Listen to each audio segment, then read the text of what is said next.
Bonjour à tous les amis, vous voyez, on est en excellente compagnie. Alors avec le confrère Biggie, hein, évidemment, le confrère de cette magnifique saga. Et aujourd'hui on a une invitée surprise, un invité surprise, pardon, en la personne de Conquerax. Alors, vous savez, vous voyez le fond d'écran, vous avez vu le titre, on va parler du GameCube. Pourquoi Biggie et moi on a pensé à Conquerax? Il y a plusieurs raisons. Il y a une raison quand même principale, c'est que il a le full set GameCube. C'est pas donné à tout le monde. Je me doute de la chasse, l'investigation qui a été faite sur plusieurs années, hein. Ouais, tout à fait. Et quand on arrive proche du terme, c'est encore plus dur finalement. En tout cas, bonsoir à vous les amis. J'espère que vous vous portez bien. Salut, bonsoir. Bonsoir Khaled, bonsoir Bicab, merci de m'accueillir dans votre émission. D'ailleurs, qui sera, je vais tenter en tout cas de la rediffuser sur ma chaîne secondaire parce que je trouve ça super intéressant d'échanger entre nous. C'est aussi l'objectif de le partage avant tout ça, c'est clair. Le partage et puis aussi de passion. Voilà, et si ça peut permettre à des personnes de découvrir aussi votre chaîne et vos lives, ce sera avec immense plaisir, quoi. C'est super cool. Merci à toi.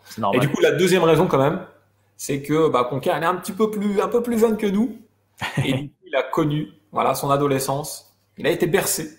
Je vais pas dire biberonné parce que faut pas exagérer non plus, mais par la vague de la GameCube. Donc, on va dire son temps, il a été entre 2002 et 2007. Tout à fait. La sortie de la GameCube en France, en tout cas en 2002, au Japon en 2001.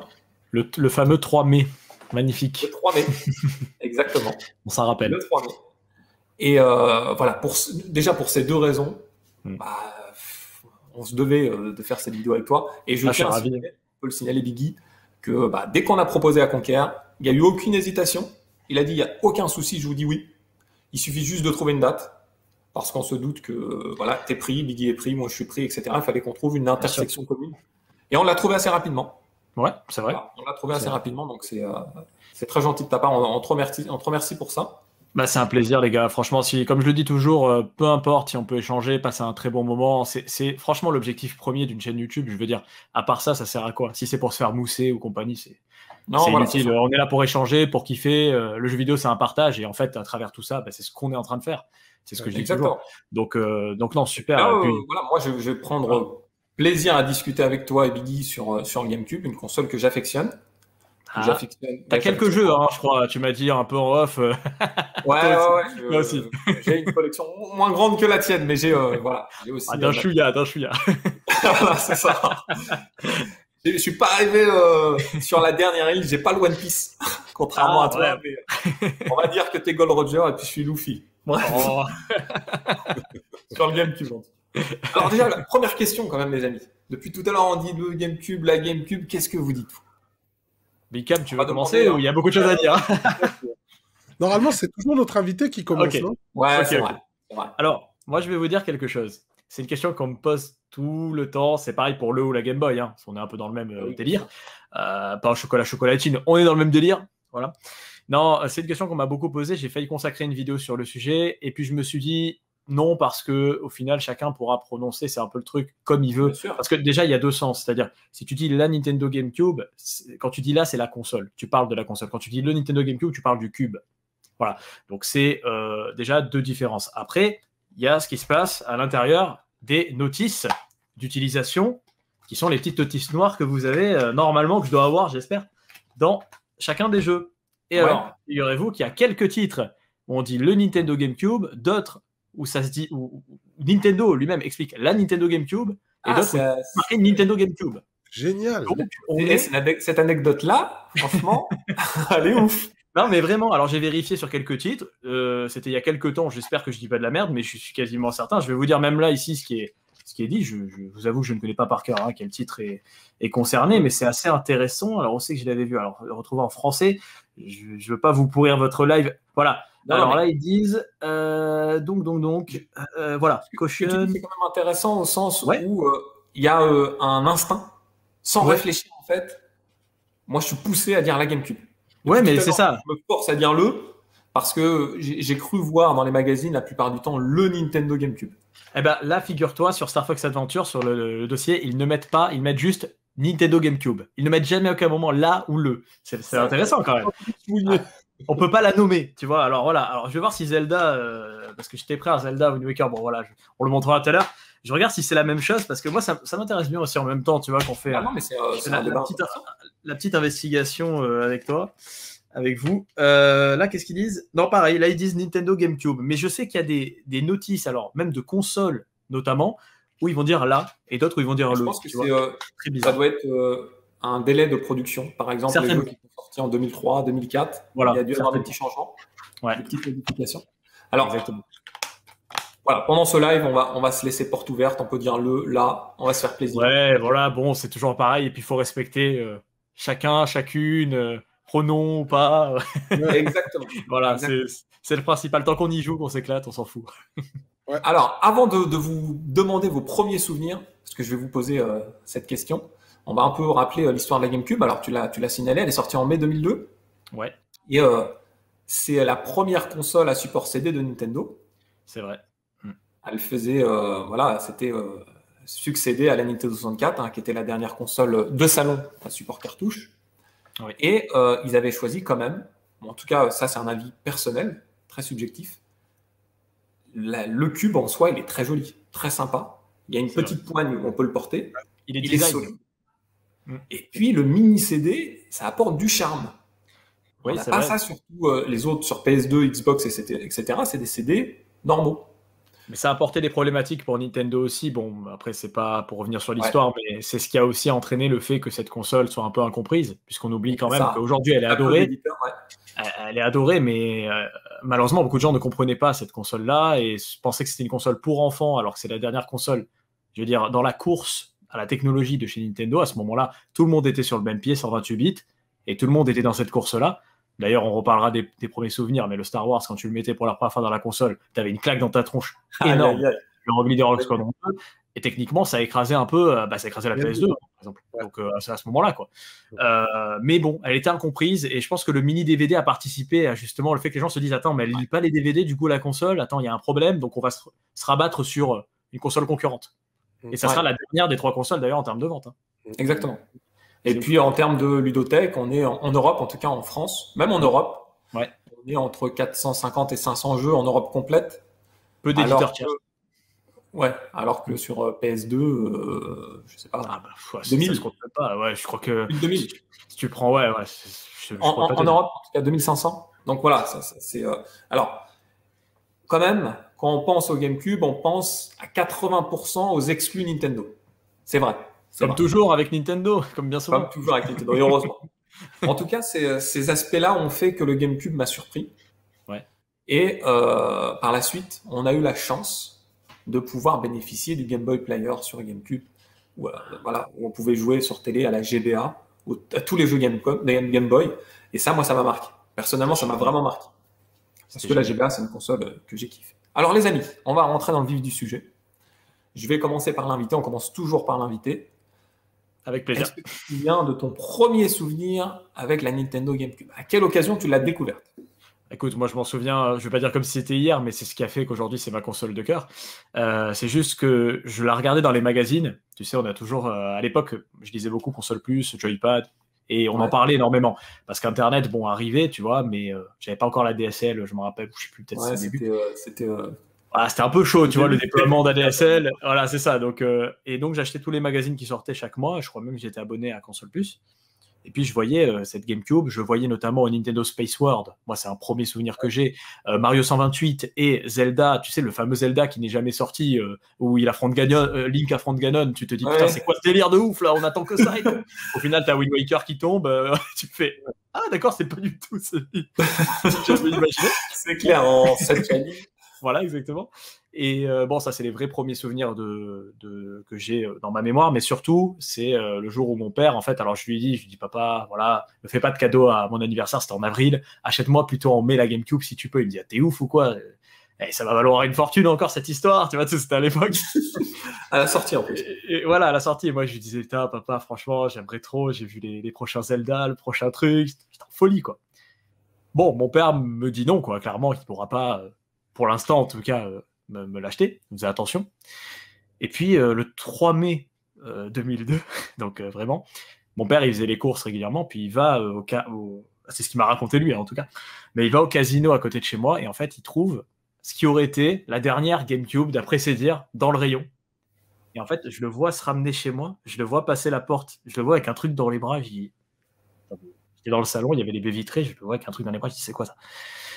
Et là, il rentre comme ça, il me dit bon, Axel et tout, j'ai ton cadeau d'anniversaire. J'étais choqué. En mode et en fait, bon, c'était emballé et tout.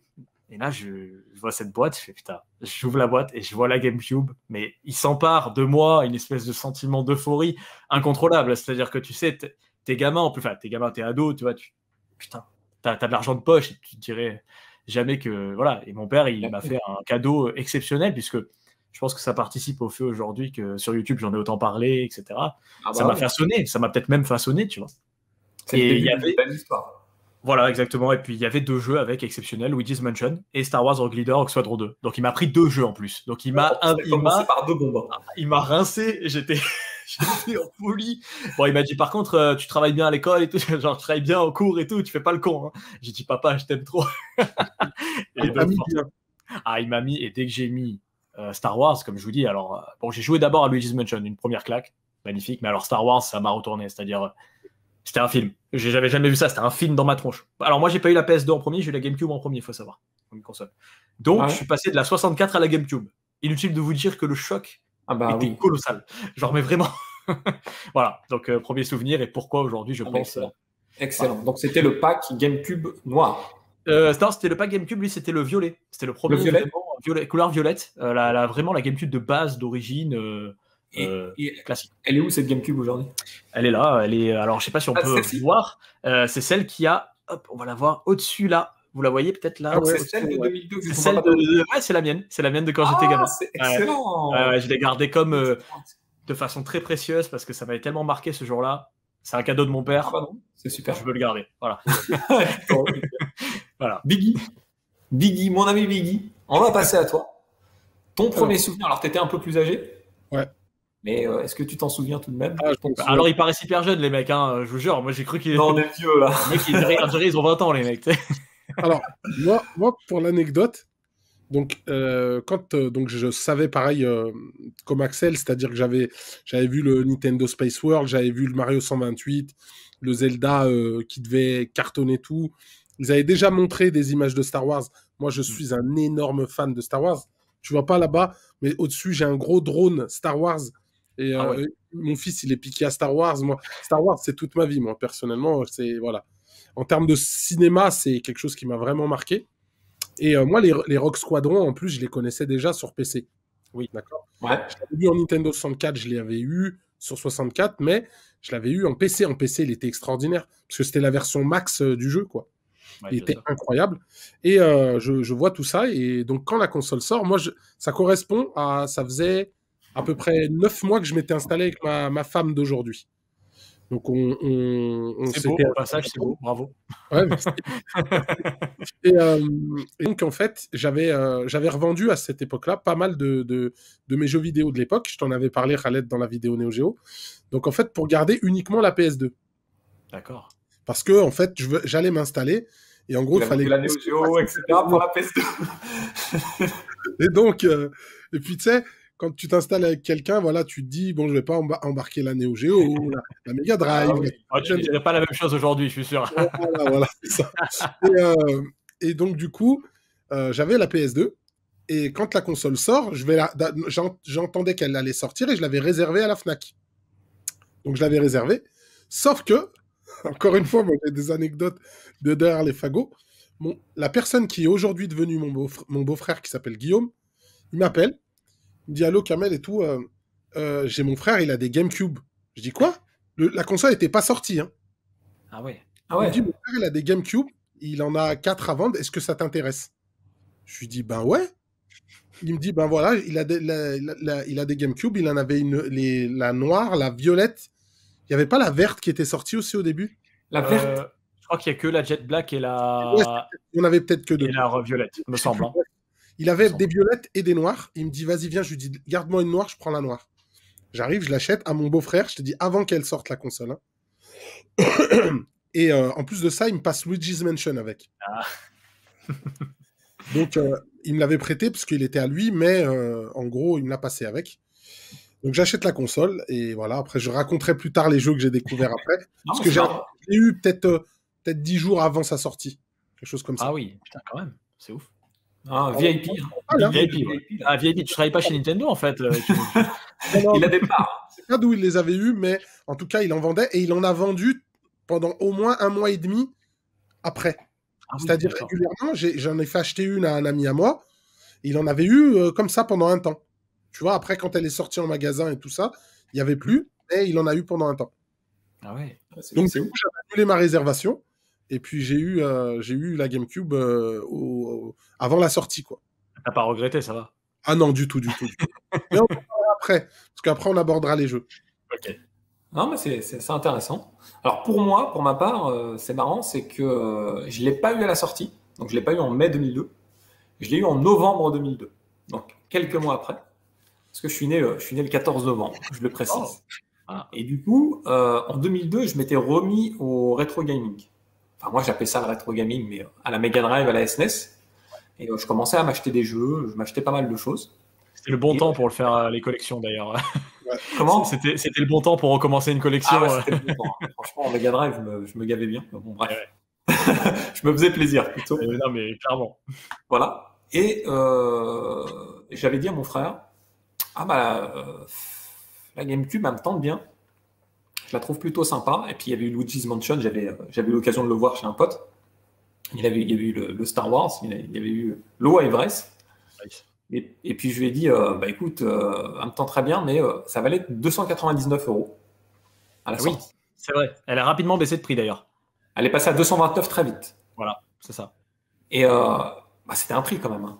Et je lui ai dit, bah là, non. Si elle était même pas passée à 199, je sais pas pourquoi je Peut-être ça dans ma 199. tête. Aussi, mais elle a baissé très vite, t'as raison. Elle a baissé très vite, ouais. Et je me suis dit, bah, ça fait un peu yesh, hein, excusez-moi le terme. Et j'ai pas, voilà, j'ai dépensé pas mal dans des petits jeux à droite à gauche. Et lui, en fait, il m'a dit, ok, mais c'est pas rentré dans l'oreille d'un sourd. Et en fait, il m'a organisé avec donc mon frère et puis des amis à nous un anniversaire. Il m'a dit, allez, écoute, on va manger un gâteau, etc. On fête pas nous trop à cette époque-là, pas trop les anniversaires. Donc, je me suis pas du tout projeté.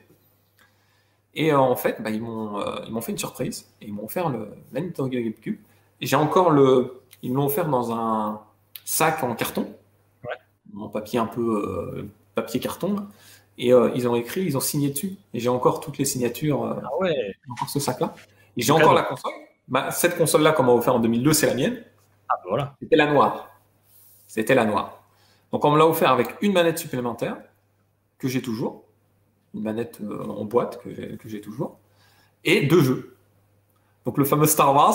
Je crois qu'on a tous... On est tous passés par là. On est tous passés par là. Et le Wild Race. Le Wild Race. Que j'ai kiffé en fait. Alors, on va en parler justement des jeux. Ça, c'était pour nous, voilà, pour expliquer un peu à la communauté nos premiers souvenirs avec le hardware, la console en soi. Maintenant, on va revenir au jeu. Alors, vu qu'on parle depuis tout à l'heure de Luigi Mansion, est-ce qu'on va pas commencer par lui, les amis? Ouais. Oui, il nous a bercé tous les trois, donc c'est important d'en parler. Alors, est-ce que c'est le premier jeu sorti sur la GameCube?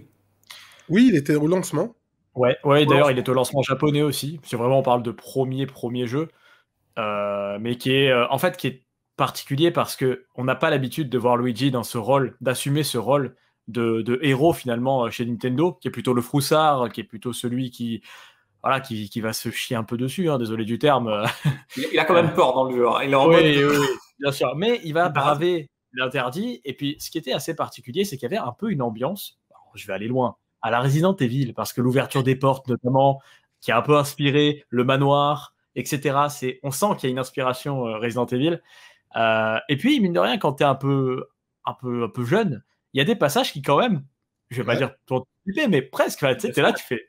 Quand même, il y a un fantôme qui sort, t'as un petit jumpscare d'une armoire ou d'un. Même le fait de traîner dans les couloirs comme ça, parce que toi, tu cherches des clés, et puis tu as des petits boss, des mini-boss qui font peur un peu. Hein. Ouais, bien sûr. Je sais pas si vous vous souvenez là.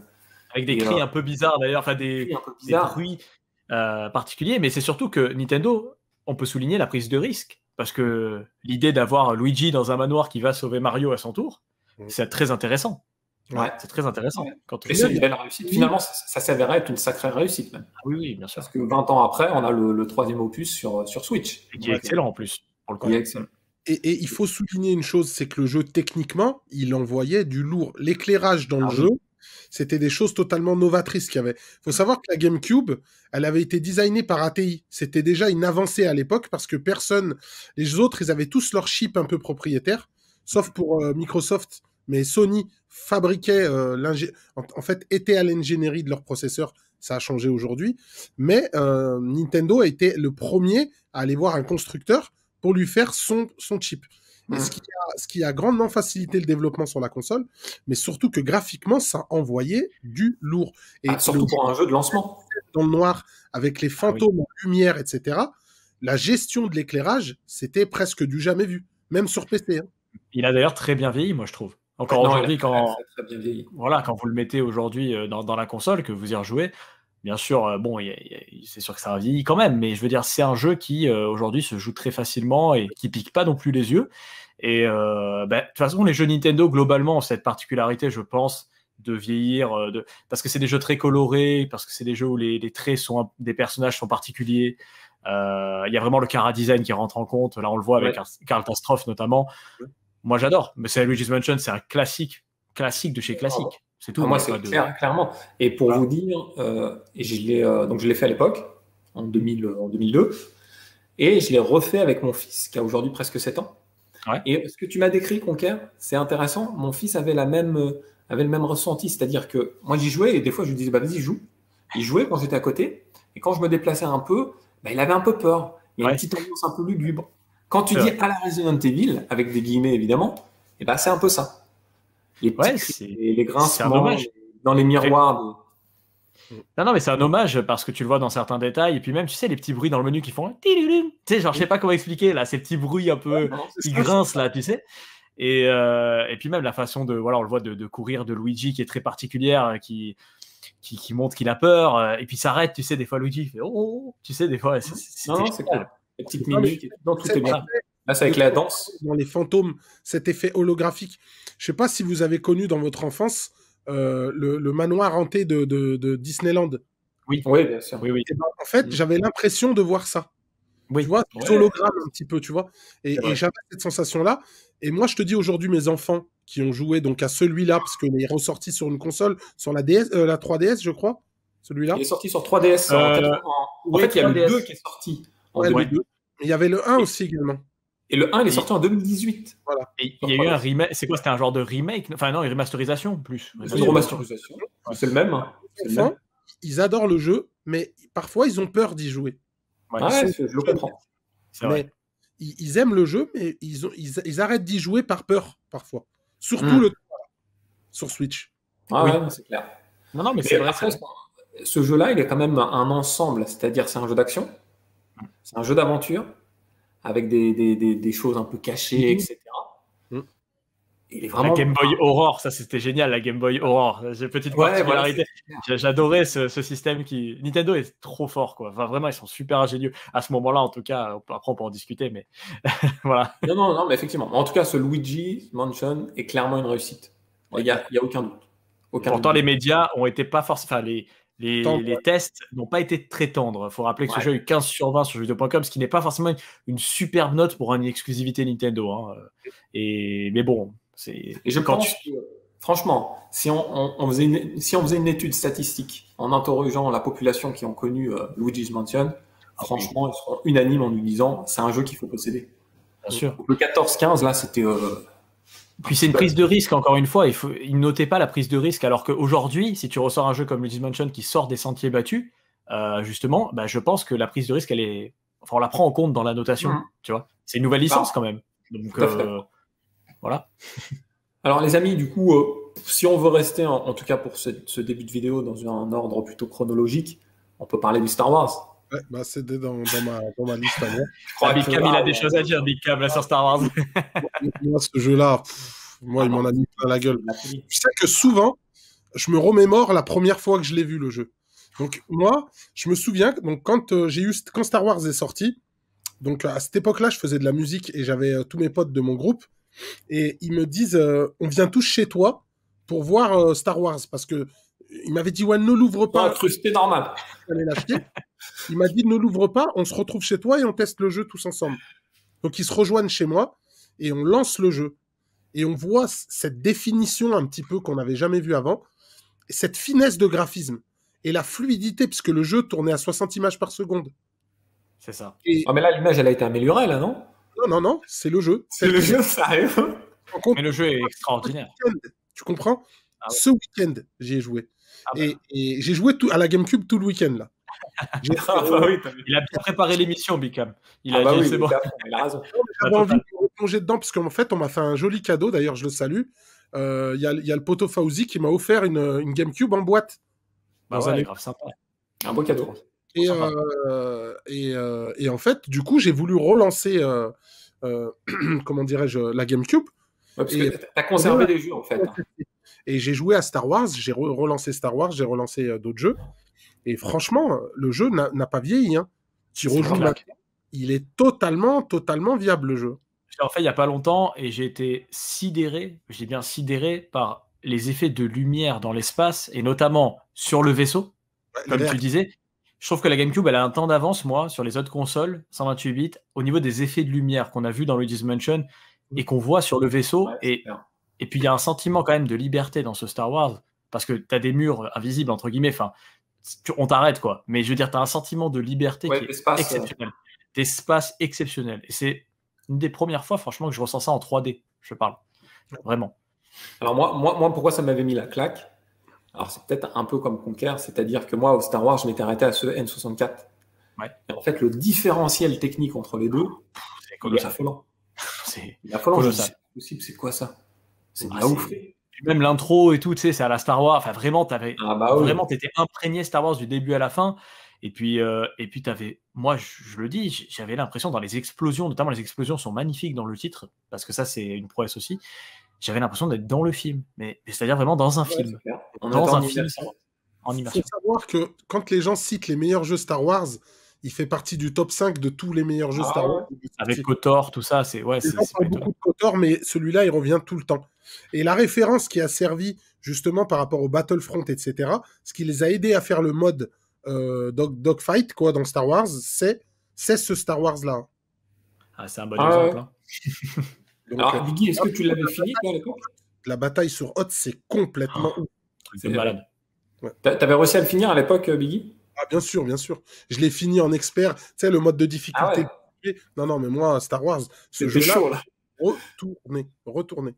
Et il est vraiment pas évident. C'est-à-dire il est costaud. Moi, quand j'étais un peu plus jeune. Ah non, mais moi, quand j'étais un peu plus jeune, je te cache pas que je me suis dit, à chaque fois que tu touchais à peine l'étoile noire, par exemple, tu te faisais exploser, t'explosais. Et moi, quand je passais sous un pylône sur l'étoile noire, tu sais, à un moment donné, à chaque fois, je me le prenais parce que tu avais cet effet comme ça, parce que tu admires aussi ce qui se passe autour de toi, mais t'as pas le temps. Et j'ai recommencé un nombre de fois incalculable, quoi. Mais c'était magique, c'est ce qui faisait partie du titre. Et ce qui a rallongé sa durée de vie, parce qu'il n'est pas très long le jeu en soi, si tu sais. Mais voilà, c'est sa difficulté qui faisait que tu recommençais. Alors, avant de passer au jeu suivant, les amis, j'aimerais aborder un petit sujet quand même qui m'avait marqué, c'est la manette. La manette GameCube. Alors, on passait de la manette Trident à la manette N64, à la prise en main, en tout cas pour ma part, vraiment délicate, à la manette GameCube, qui pour moi est presque la meilleure manette Nintendo. Peut-être pas la meilleure manette pour jouer à un jeu de baston 2D, mais il n'y en a pas de jeu de baston 2D sur GameCube à part le Capcom. Derrière moi, là. Il y a le Capcom versus SNK, là. EO. Ouais.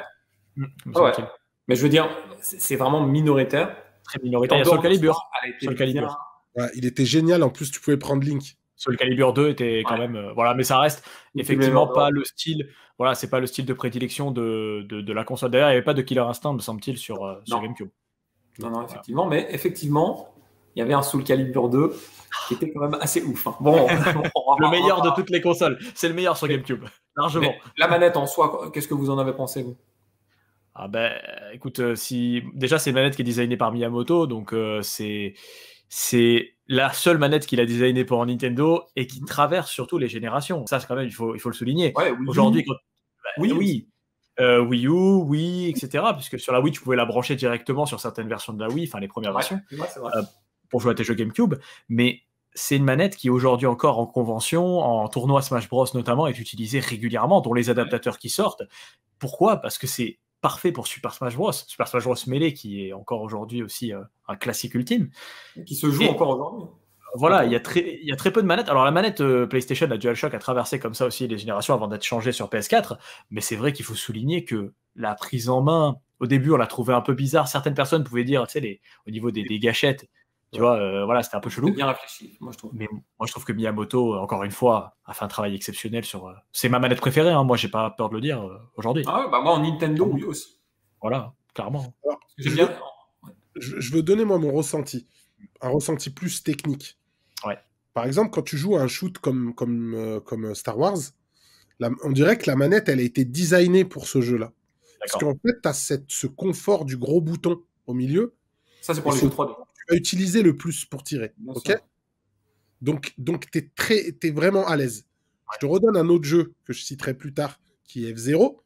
Ouais. J'y ai beaucoup joué sur la version en émulateur sur PC, parce qu'il est très très beau, en fait. Avec Dolphin, donc l'émulateur GameCube, le jeu est extrêmement bien optimisé et très beau. Mais j'y joue avec une manette Xbox. Quand j'ai rejoué sur le matos d'origine avec la manette GameCube, mais c'est une autre dimension. Parce que tu as ce confort de ton pouce qui est juste en dessous pour accélérer, tout simplement. Ah oui, c'est ça. Les cliquetis des gâchettes pour pouvoir décaler le Z pour mettre le petit Z pour mettre un coup. Tout a été pensé pour être joué avec cette manette-là. Et du coup, même les a priori que tu as, en fait, vu que les jeux, ils ont été mis en face de cette manette-là, donc en fait, c'est optimisé, t'es au top. Ah bah oui, c'est vrai.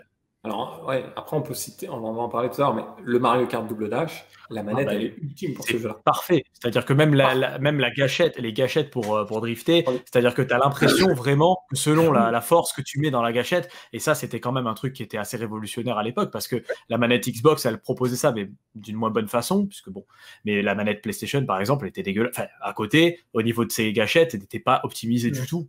On va parler d'un truc. Le confort n'était pas le même. Vous pensez que les touches là, haptiques sur celle de la PS5, vous croyez que ça a été pris chez qui? Ouais, ça c'est clair. Il y a une inspiration, je pense, de toutes les autres manettes derrière, de toute façon, pour ce retour-là, parce que et même pour un shoot que, par exemple, moi j'ai joué à Ikaruga, comme tu le dis, avec le bouton A notamment, c'est extrêmement confortable. Moi j'ai adoré faire Ikaruga et moi j'ai même préféré le faire sur GameCube que sur Dreamcast. Je sais que je vais me faire taper dessus. Tu vas te faire taper dessus.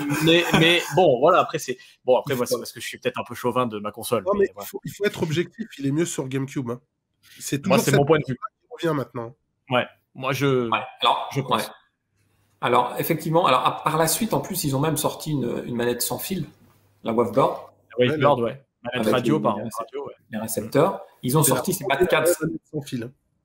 Comment ? C'est révolutionnaire la Waveboard. C'est révolutionnaire, ouais. C'est vrai. À laquelle tu pouvais jouer, la durée de vie des piles, etc. Et c'était une vraie manette sans fil officielle. C'est la première fois qu'on avait ça chez un constructeur. Après, le défaut aujourd'hui, effectivement, c'est que les manettes coûtent cher. Les manettes GameCube coûtent cher. Le petit récepteur coûte cher à lui tout seul. Juste le petit récepteur. Donc, si tu veux, c'est vrai que c'est peut-être parce qu'à la base, quand même, Nintendo avait une force à ce moment-là. Bon, qu'elle avait déjà réalisé sur la N64. Hein. C'est qu'elle a créé une console avec 4 ports manettes. Ouais. Et les jeux en tout cas réalisés par Nintendo, ils essayaient de faire en sorte qu'on puisse y jouer à 4. Ça, c'était quand même vraiment sympathique. Hein. Depuis la 64, depuis la 64, excuse-moi, je t'ai coupé. Depuis la 64, c'était leur fer de lance, c'est-à-dire le party game, enfin, jouer à 4 avec des potes, etc. C'est ce qu'on adorait chez Nintendo. C'était la seule console, d'ailleurs, je crois qu'ils proposaient 4 ports. Je sais pas si la Xbox, elle proposait 4 ports. En fait, les autres, ils proposent des multitables. Multitables, ouais, voilà. Et la Dreamcast avant ça. Oui, la Dreamcast. Mais la Dreamcast aussi. Et la Nintendo 64 aussi, non? Oui, la 64, ça a commencé là avec notamment les splittés à 4, je me rappellerai les GoldenEye et compagnie. Voilà, donc si quelqu'un aujourd'hui veut se faire plaisir, parce que j'en connais des amis qui me disent, moi j'ai envie de me choper une GameCube pour rejouer avec des potes à Mario Kart à 4, etc. À 4 manettes, aujourd'hui c'est un petit coup, c'est dommage, mais après il y a des alternatives, il y a des petites manettes Mad Cats, je sais pas si tu les connais. Ouais, j'en ai une. T'en as une toute minuscule là, vraiment. Toute minuscule. Après, bon, il faut avoir, tu sais, ceux qui jouent à la Switch, ils pourront jouer avec cette manette. Mais ça n'a, ouais, mais franchement, enfin, de vous à moi, on le sait, ça n'a rien à voir avec le confort d'une manette classique. Enfin, pour moi, c'est le jour et la nuit, tu vois. Enfin, si vraiment tu veux ressentir l'expérience GameCube au sommet, faut que tu te prennes une manette GameCube, même si c'est cher. L'époque, hein, je dois le dire aussi. Ah ouais? Ah, c'était à... Manette GameCube de l'époque de ma GameCube. Je l'ai gardée. Ah oui, d'accord. J'avais plus la GameCube. Mais t'as gardé la manette. Au cas où. Switch, oui, pardon, avec. Ah oui, d'accord. Bah oui, voilà. Tu Ah ouais, pouvais rejouer sur lui. Ouais. Alors les amis, je vous propose d'enchaîner du coup peut-être sur Wave Race pour rester aussi un peu dans l'ère de cette période, on va dire, sortie de console, 2002. J'ai joué ce week-end aussi. Je l'ai joué aussi ce week-end. Alors moi, pourquoi ce Wave Race il m'avait marqué? Alors j'avais évidemment la version 64, Wave Race 64, qui était plaisant. Je vais pas cracher, même s'il est un peu mal vieilli, il était plaisant. La version GameCube, elle était beaucoup plus approfondie et il y avait cette gestion de météo. Oui. Voilà, la météo qu'il fallait gérer, prendre en considération dans le jeu en fait. Et je crois qu'on pouvait même au préalable savoir dans tel circuit, enfin on avait une idée de la météo un peu à l'avance en fait, et on pouvait choisir l'ordre des circuits pour éviter de se recevoir une tempête dans tel ou tel circuit. Ouais. Et puis il donnait une diversité au niveau du gameplay, hein. Il y avait plein de modes de jeu, mode freestyle, le mode compétition, etc. En tant que jeune adolescent, franchement, on a le kiff parce que c'est un jeu, on n'est pas obligé d'y jouer 3 heures pour avoir le kiff sur ce genre de jeu. Bah, il est à la fois, il est arcade, quoi. Enfin, je veux dire, c'est un jeu arcade, on va c'est dire. Ça fait Dreamcast un peu. Ça fait Dreamcast, et puis en même temps, il faut dire un truc aussi, c'est que la GameCube avait une particularité, c'est sa gestion de l'eau qui était incroyable. C'est du jamais vu. Là, c'est le premier titre vraiment. Bah, de toute façon, l'eau est l'élément principal. Tu vois tout de suite que tu as de la transparence parfaite, enfin en tout cas pour l'époque, tu as cette gestion magnifique, des vagues, etc. Et puis tu as les dauphins qui tournent autour, qui sont références à Dolphin, ça c'est le petit, qui est le nom de code évidemment de la GameCube. Tu as vu, il avait marqué Game Boy Advance d'ailleurs, c'est rigolo, j'avais jamais capté. Ils aiment l'autocube, mais ils ont raison. Ouais, non mais clairement, et puis tu vois, on le retrouvera ça dans Mario Sunshine notamment, cette gestion de l'eau exceptionnelle. Clairement. Ce que je voulais citer techniquement encore sur ce jeu-là, en fait, c'est la première fois qu'il y avait un moteur de gestion des remous et du courant d'eau, en fait.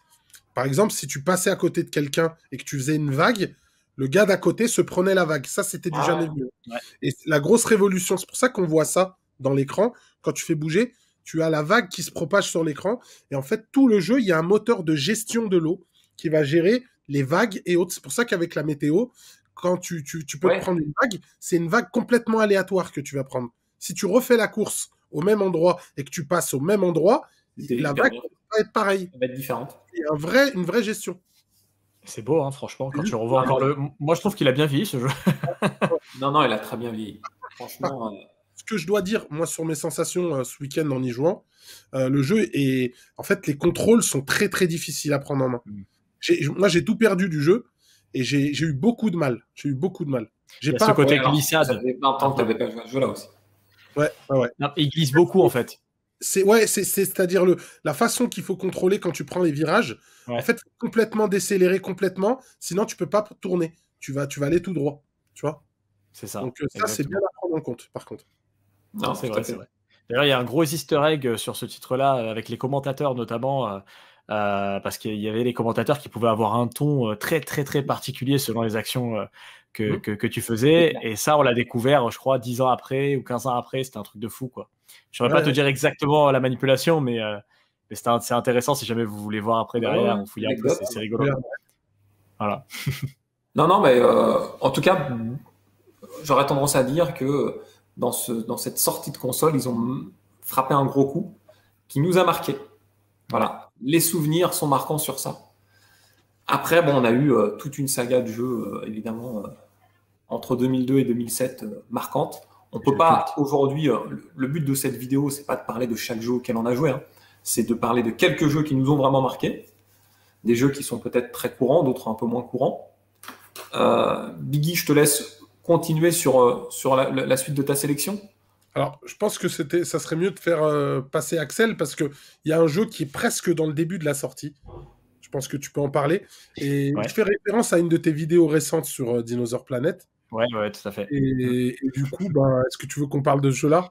Moi, si on peut en parler, à chaque fois qu'on en parle, j'ai toujours les mêmes frissons, plaisir à évidemment évoquer ah. Ouais. Star Fox Adventure, non, mais Star Fox Adventure, déjà, c'est une histoire très particulière parce que, bon, au-delà du fait que à la base, c'est censé être Dinosaur Planet sur Nintendo 64 qui est annulé au dernier moment. Pourquoi? Parce que Miyamoto, alors que le jeu est très bien avancé, Miyamoto demande à avoir une exclusivité forte en plus au début de vie de la console. Voilà. Et donc, de plus, Fox ne devait pas être le héros de Dinosaur Planet. Hein. Ça, il faut le dire. Et il a été rajouté très tard dans la conception du titre pour avoir justement une tête d'affiche. Donc, super important. C'est aussi particulier pour moi parce que c'est le dernier jeu de Rare avec Nintendo, quand même. Ça, c'est quand même un tournant de l'histoire et une page énorme qui se tourne puisque bon, bah, Biggie le dira bien, mais Nintendo et Rare sur la 64 sont les deux principaux qui ont alimenté en superbe jeu la console, développeurs. Et puis, c'était un autre style de Fox. Alors moi, c'est peut-être mon jeu préféré sur GameCube parce que déjà, c'est inattendu. Ce n'est pas un Star Fox classique. C'est un Zelda-like. Beaucoup de gens ont été très surpris par cette tournure-là. Et puis finalement, aussi, une chose qui m'a surpris direct, je le dis, c'est l'aspect technique du titre qui a été retravaillé, je le rappelle, mais la gestion de la fourrure de Fox qui était exceptionnelle. Vraiment, un travail de Rare qui est incroyable et qui finalement, moi j'avais vu une interview, je me souviens, il disait que c'était pas si difficile à mettre en place. Il y avait un peu un coup d'esbrouf en fait, c'est ce qu'ils expliquaient. On a l'impression que c'est incroyable alors qu'en fait il y a une espèce de flou qui est géré par Rare, etc. Enfin bon, voilà, je ne vais pas rentrer dans les détails techniques. Mais ce jeu est extraordinaire à plein de titres parce que c'est une aventure qui te dépayse totalement. À travers, il y avait il y avait un cycle jour-nuit très intéressant. Chaque univers était super bien représenté. J'ai tellement aimé ce jeu, j'ai tellement aimé. On était habitué, t'as raison, de le signaler, on était habitué, nous, au Star Fox style Star Fox Assault, c'est-à-dire tu tires, tu shootes, et voilà. Ouais. Quoi. Et là, un aventure, et comme tu dis, un Zelda-like. Voilà. On aime ça, la communauté Nintendo en tout cas aime ce type de jeu. Et bah du coup, moi je l'ai acheté à l'époque aussi, finalement. Mais il y a tout dans ce jeu, pour moi. Franchement, il y a presque tout. C'est-à-dire que pour peu que tu aimes évidemment le style des Zelda-like, il y a aussi une gestion qui est intéressante avec ton petit dino, ton fidèle acolyte qui est là avec toi, que tu dois nourrir, qui va te creuser des passages, qui va te... voilà, c'est sûr qu'il faut s'en occuper un peu. Des fois, c'est un peu emmerdant. Mais moi, j'aimais bien tous ces aspects-là qu'ils ont réussi à super bien marier. Et puis, puis la 3D était belle. La 3D, non, mais vraiment, le jeu est incroyable. Encore une fois, les effets de lumière, là, on le voit encore. La gestion des effets de lumière, c'est un des premiers jeux de la console. Voilà. Putain, mais je te dis, mais... Ziggy, tu l'as connu, ce jeu, à l'époque? Je l'ai connu, je l'ai acheté Day One, le jeu. Alors, il faut savoir une chose, c'est que moi, je suis un énorme fan de la série Star Fox, c'est pour ça que j'aime autant Star Wars aussi. Moi, j'ai aimé Star Fox dès que ça a existé, c'est-à-dire sur Super Nintendo. Voilà. Je fais un passage. J'ai aimé la série des Star Fox et une de mes, je pense, dans mes 20 claques que je me suis pris dans ma vie, il y avait Star Fox 64. Ah oui. C'est un des premiers jeux que j'ai découvert sur la Nintendo 64. Et en fait, j'avais hâte qu'un Star Fox sorte sur GameCube. Et puis, quand j'ai appris que c'était Star Fox Adventure, et que, bon, c'était un jeu d'aventure, tu sais, t'as des séquences avec dans le jeu. Petite déception au départ. Alors oui, mais quand je voyais les petites séquences que tu as en vaisseau dans le jeu... Séquences de shoot un peu, ouais. Je pleurais. Je me disais, mais qu'est-ce que c'est que ce truc de fou, quoi. Peu de séquences que t'as en vaisseau dans le jeu, mais c'est archi bien fait. Parce que tout le jeu est... Mais tu sens qu'ils les ont rajoutés un peu pour justement contenter les fans. C'est ça. Mais ça envoyait du lourd, mais à un niveau. Et quand j'ai vu le jeu, après, je me suis pris au jeu. J'ai kiffé le jeu. Et en fait, tu sais, il y a Rare, ils ont un truc, c'est difficile à expliquer. On dirait qu'ils te bercent dans un univers qui mélange Noël et un peu Halloween en même temps. Ouais. Et ils t'emmènent dans un... Noël de Monsieur Jack, là, on est en plein dedans. Là. Non, mais, il y a une magie. Il y a une magie. Voilà. Et moi, je particulier. Banjo-Kazooie, avec mon cœur, bien évidemment, avec Star Fox, et cette version-là, il te berce dans un univers, c'est inexplicable. J'arrive pas à comprendre, il y a que Rare qui sait faire ça. Il y a tout, parce que en fait, il y a l'ambiance musicale qui est propre à Rare et que tu reconnais tout de suite. Ça, c'est un fait. Les OST Made in Rare, tu sais tout de suite où tu es. Après, il y a un côté, c'est rigolo, mais certains personnages un peu creepy, notamment Gruntilda avec Banjo-Kazooie, qui a fait ce côté un peu creepy quand elle rigolait, etc. Dans Conquer, il y a beaucoup aussi de passages de la sorte, parce que bon, c'est un peu particulier Conquer, mais c'est surtout que, comme tu dis, il y a une ambiance, il y a un chara design propre à Rare aussi, qui est très intéressant, et tout de suite, tu sais que tu le sais que c'est un jeu Rare, tu le sais. Et d'ailleurs, Cameo sur Xbox 360, toi qui es un fan de la 3.6, c'est un peu, on retrouve l'esprit un peu de Star Fox Adventure. Exactement ça. Voilà. Il y avait cette ambiance qui te berce dans un monde entre Noël, la magie et un peu Halloween aussi. Tu vois, c'est ça. Quelque chose qui est. Moi, il n'y a que Rare. Voilà. Il n'y a que Rare. Non, mais ils ont une touche, un peu comme Squaresoft a la touche sur ses RPG. Ouais. Eux, ils ont cette touche sur ces jeux d'action en 3D. D'aventure. Le grand rare un peu justement de la platformer, etc. nous manque quand même, il faut dire ce qui est, de l'ère action-aventure. Si Microsoft parvient à nous faire des titres comme Star Fox Adventure sur Xbox, Series X, notamment un prochain peut-être Banjo, c'est ce qui se dit des fois, mais il y a des échos, ça serait extraordinaire, tu vois. Ça serait extraordinaire. Après, bon, les mecs sont partis de ceux qui ont fait Banjo à l'époque, chez Playtronic, tout ça, donc après, bon voilà, c'est sur GameCube, moi je m'étais dit à l'époque, parce que j'avais vraiment aimé Banjo sur N64. Ouais. Banjo, c'était un jeu. Je l'ai mis dans mon onglet communauté il n'y a pas longtemps, une photo du jeu en disant quels sont vos souvenirs sur ce jeu. Arnaud, qui est un gros collectionneur Banjo. Ah bah ouais. Arnaud, qui est un ultra fan, il n'y a aucun doute dessus. Ils sont tellement attachants, Banjo et Kazooie aussi, que. Bah, pour moi, il y aurait eu à l'époque, je me suis dit un opus sur GameCube, quoi. Je l'attendais. Tous. On l'attendait tous. On l'a toujours attendu d'ailleurs. On l'attend toujours. D'ailleurs, s'ils veulent bien le sortir. C'est clair. Mais ouais, magnifique. Alors, vu qu'on parle de jeux d'aventure, je vous propose peut-être de rester dans ce contexte. Tout à l'heure, tu nous as parlé de Zelda. Ouais, évidemment. Voilà, le Wind Waker. Alors, est-ce que tu te souviens de la date de sortie? Moi, je dirais 2003. Date de sortie de ce Wind Waker, alors pareil, c'est un peu en début de vie de la console parce qu'il devait quand même sortir. Ouais, moi je crois qu'on est dans 2003-2004 maximum, 2003 me semble-t-il aussi. Et je trouve qu'en fait ce Wind Waker déjà il a une particularité quand même, c'est le jeu qui a le moins vieilli pour moi de la GameCube, vraiment. Ouais. Alors, je parle en termes de technique. C'est vrai. Alors je pense que c'est lié au fait qu'il soit un peu dans une. Voilà, c'est ça. Le cel shading, c'est un process. Voilà, c'est un process qui conserve. C'est un peu comme tu mets dans un congélateur un aliment, il va le conserver. Le cel shading, pour moi, c'est un peu ça. Beautiful Joe est concerné, plusieurs titres de la sorte. Mais je trouve que ce Zelda, d'ailleurs, ils l'ont repris en HD sur Wii U. Ouais. Alors, certaines mécaniques, on pourrait en discuter, qui ont un peu vieilli, etc. Ça, bon, voilà. Mais il en reste néanmoins un sentiment qui a un peu, pour moi, les prémices de Breath of the Wild, mais sur la mer. Tu vois, ce côté... Ouais. On y va d'île en île et on est libre en fait. On peut presque aller... la première île, tu sais pas où. T'as l'impression d'aller au fin fond de l'univers pour aller trouver ton île et puis tu vas passer. Alors ça c'était extraordinaire à l'époque par des courants, des torrents, des monstres, des machins. Et t'es là, tu dis putain, je vais crever, mais j'y vais. Tu vois, à l'aventure quoi. Et t'avais des îles secrètes.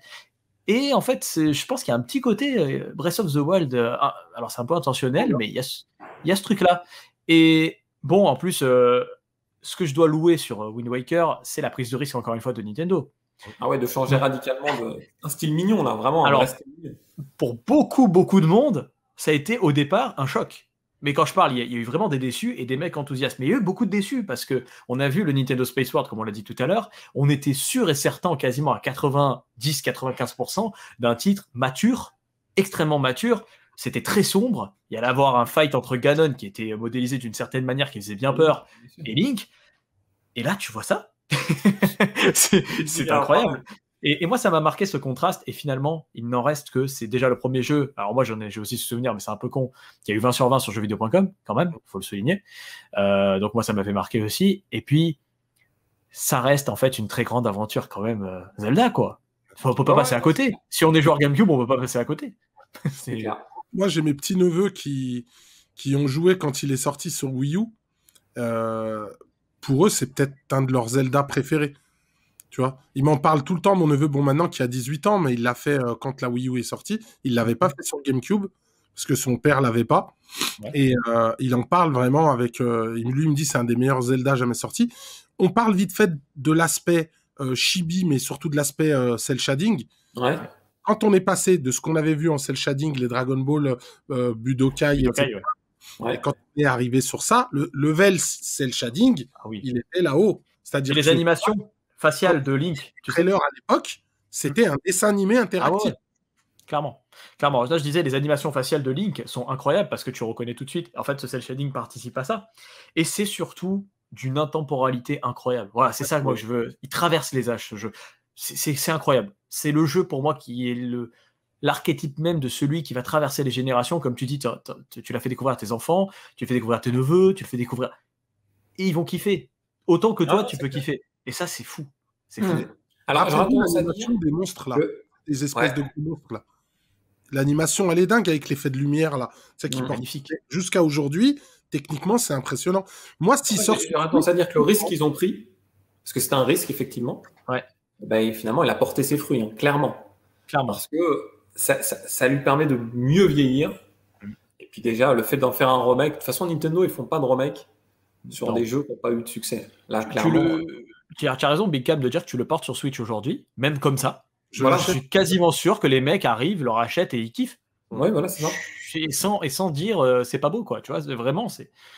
Et ça, c'est super cool. Mais moi, je trouve que Twilight Princess, il a moins bien vieilli. Twilight Princess, par exemple, quand j'y joue aujourd'hui, moi, alors déjà, je l'ai moins aimé, je vais être franc avec vous, et je trouve qu'il a pris une claque dans la gueule, par contre, Twilight Princess. Il est considéré comme un Zelda classique, celui-là.